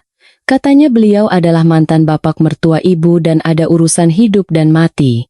Aku terdiam sejenak, meletakkan cangkir tehku. Mantan bapak mertua. Terbayang citra pria patriarkis yang dulu duduk di kursi berukiran jati sambil memerintah menantunya. Aku mengangguk ringan. Suruh masuk. Pintu terbuka, dan seorang pria tua yang kurus kering masuk. Aku nyaris tidak mengenalinya sebagai mantan bapak mertuaku. Rambutnya sudah memutih dan acak-acakan, wajahnya yang lelah penuh dengan kerutan dalam. Kedua tangannya yang gemetar menggenggam sebuah topi usang. Ia berdiri di ambang pintu, tidak berani melangkah ke atas karpet mewah. Tatapan cemasnya menyapu kantor modernku, lalu berhenti pada wajah dingin mantan menantunya. Saras. Suaranya serak dan lemah, seperti angin yang melewati celah pintu sempit. Aku tidak berdiri, tidak juga menyuruhnya duduk. Aku hanya bertanya dengan tenang, ada perlu apa Anda kemari? Saya rasa tidak ada lagi yang perlu kita bicarakan.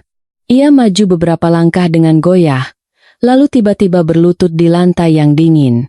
Ia mulai menangis terseduh-seduh seperti anak kecil. Saras, Bapak salah. Keluarga kami sudah berdosa padamu. Sekarang, ibumu lumpuh di rumah. Tidak ada uang untuk beli obat. Bima mabuk-mabukan terus. Menantu kedua menyiksa ibumu. Bapak sudah tidak punya jalan lain. Tolong nak, beri sedikit uang untuk beli susu cucu Bapak, atau untuk beli obat ibumu. Melihat pria yang dulu begitu angkuh kini bersujud di kakiku, aku tidak merasakan kemenangan, melainkan kesedihan yang menusuk hati. Betapa fananya hidup. Aku membiarkan tangisannya mengisi ruangan yang sunyi untuk beberapa saat. Lalu aku membuka laci, mengeluarkan selembar kertas, dan meletakkannya di atas meja. Berdirilah. Suaraku tetap menjaga jarak. Saya bukan Dewi Penolong yang memberikan belas kasihan tanpa syarat. Anda ingat angka-angka ini? Aku mendorong kertas itu ke arahnya. Itu adalah ringkasan keuangan yang pernah kutunjukkan di rapat keluarga dulu. Aku melanjutkan dengan perlahan tapi tegas. Selama 3 tahun menjadi menantu, saya menghabiskan hampir 50 miliar rupiah untuk menafkahi mertua, suami, dan adik ipar. Jika saja dulu bapak dan ibu menabung uang itu dan mendidik anak-anak dengan benar, sekarang kalian bisa menikmati hari tua yang paling sejahtera. Ia menunduk, bahunya bergetar karena malu. Tapi apa yang kalian lakukan? Lanjutku. Kalian anggap saya tambang emas. Kebaikanku kalian anggap kebodohan. Sekarang, setelah uang dan hubungan habis, baru kalian datang mengemis? Bapak tahu dosa Bapak, gagapnya. Aku menghela napas dan menatap keluar jendela. Saya tidak akan memberi Anda uang tunai. Uang yang saya berikan sekarang hanya akan seperti menuang air ke dalam ember bocor. Bima atau Aditya pasti akan mengambilnya untuk berjudi atau mabuk. Aku menatap lurus ke matanya dan memberikan nasihat terakhir. Di kampung, kalian masih punya tanah warisan leluhur, kan? Jual itu, pakai uangnya untuk biaya pengobatan istrimu dan pulanglah ke kampung. Kota ini bukan untuk orang yang tidak mau bekerja tapi hanya mau bersenang-senang. Itu satu-satunya jalan agar keluarga kalian bisa bertahan hidup sekarang. Ia terkejut. Tanah itu adalah harga diri terakhirnya. Tameng gengsinya di depan kerabat. Tapi kata-kataku kini bagaikan air dingin yang memaksanya menghadapi kenyataan pahit. Ia bangkit dengan sempoyongan, tanpa sadar membungkuk padaku, lalu berbalik dan berjalan keluar. 3 tahun kemudian, aku berdiri di balkon penthouseku di lantai 45, menatap sungai Ciliwung yang berkelok seperti sutra lembut di bawah kerlip lampu malam. Angin sepoi-sepoi meniup rambutku, membawa aroma kebebasan dan kesuksesan. Hidupku sekarang sangat berbeda dari hari-hari di rumah 3 lantai yang sempit dan suram itu. Aku melebarkan sayap bisnisku di Jakarta, dan dengan kemampuan serta ketegasanku, aku berhasil menduduki posisi wakil presiden di sebuah grup finansial multinasional. Tidak ada lagi pagi di mana aku harus bangun jam 5 untuk ke pasar dan memasak untuk seluruh keluarga. Tidak ada lagi makan malam dengan nasi bercampur air mata di tengah sindiran dan omelan. Aku tidak perlu lagi hidup dengan melihat suasana hati orang lain, atau menyembunyikan uang yang kuperoleh dengan susah payah. Pagi hariku kini dimulai dengan yoga di dekat jendela yang bermandikan sinar matahari. Sarapan sehat sudah tersedia, dan aku berangkat kerja dengan sedan mewah, dihormati oleh rekan kerja dan dipercaya oleh mitra bisnis. Malam hari, aku memanjakan diriku dengan spa yang menenangkan, perjalanan spontan ke Eropa, atau sekadar menikmati segelas wine sambil membaca buku favoritku di sini.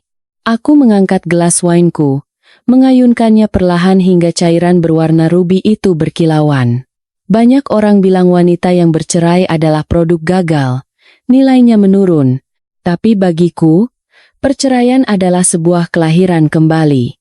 Aku adalah burung phoenix yang bangkit dari abu, menebaskan sayapku yang paling indah untuk terbang lebih tinggi. Aku menyadari sebuah kebenaran sederhana namun mendalam. Momen terindah seorang wanita bukanlah saat ia mengenakan gaun pengantin yang megah atau bersandar di bahu seorang pria. Momen terindah seorang wanita adalah saat ia tidak dimiliki oleh siapapun, saat ia menjadi tuan atas dompet dan emosinya sendiri. Ponsel di atas meja bergetar pelan. Pesan dari beberapa pria sukses yang mencoba mendekatiku. Ada pengusaha, ada juga dokter. Mereka mengirim bunga dan hadiah, mencoba merebut hatiku. Aku tersenyum, tidak terburu-buru membalas. Aku tidak menutup hati, tapi juga tidak tergesa-gesa mencari sandaran. Aku sedang menikmati masa lajang emasku ini. Aku mencintai diriku sendiri lebih dari siapapun. Dan aku tahu, hanya ketika aku menghargai diriku sendiri, barulah orang lain akan menghargaiku. Sebuah perjalanan bisnis mendadak ke luar negeri membawaku ke Bandara Internasional Soekarno-Hatta di pagi hari. Area check-in kelas bisnis sepi dan tenang. Aku berjalan santai sambil menarik koper bermerekku, menikmati hak istimewa sebagai penumpang VIP. Saat melewati area check-in bagasi kelas ekonomi untuk menuju gerbang keberangkatan, sebuah keributan menarik perhatianku.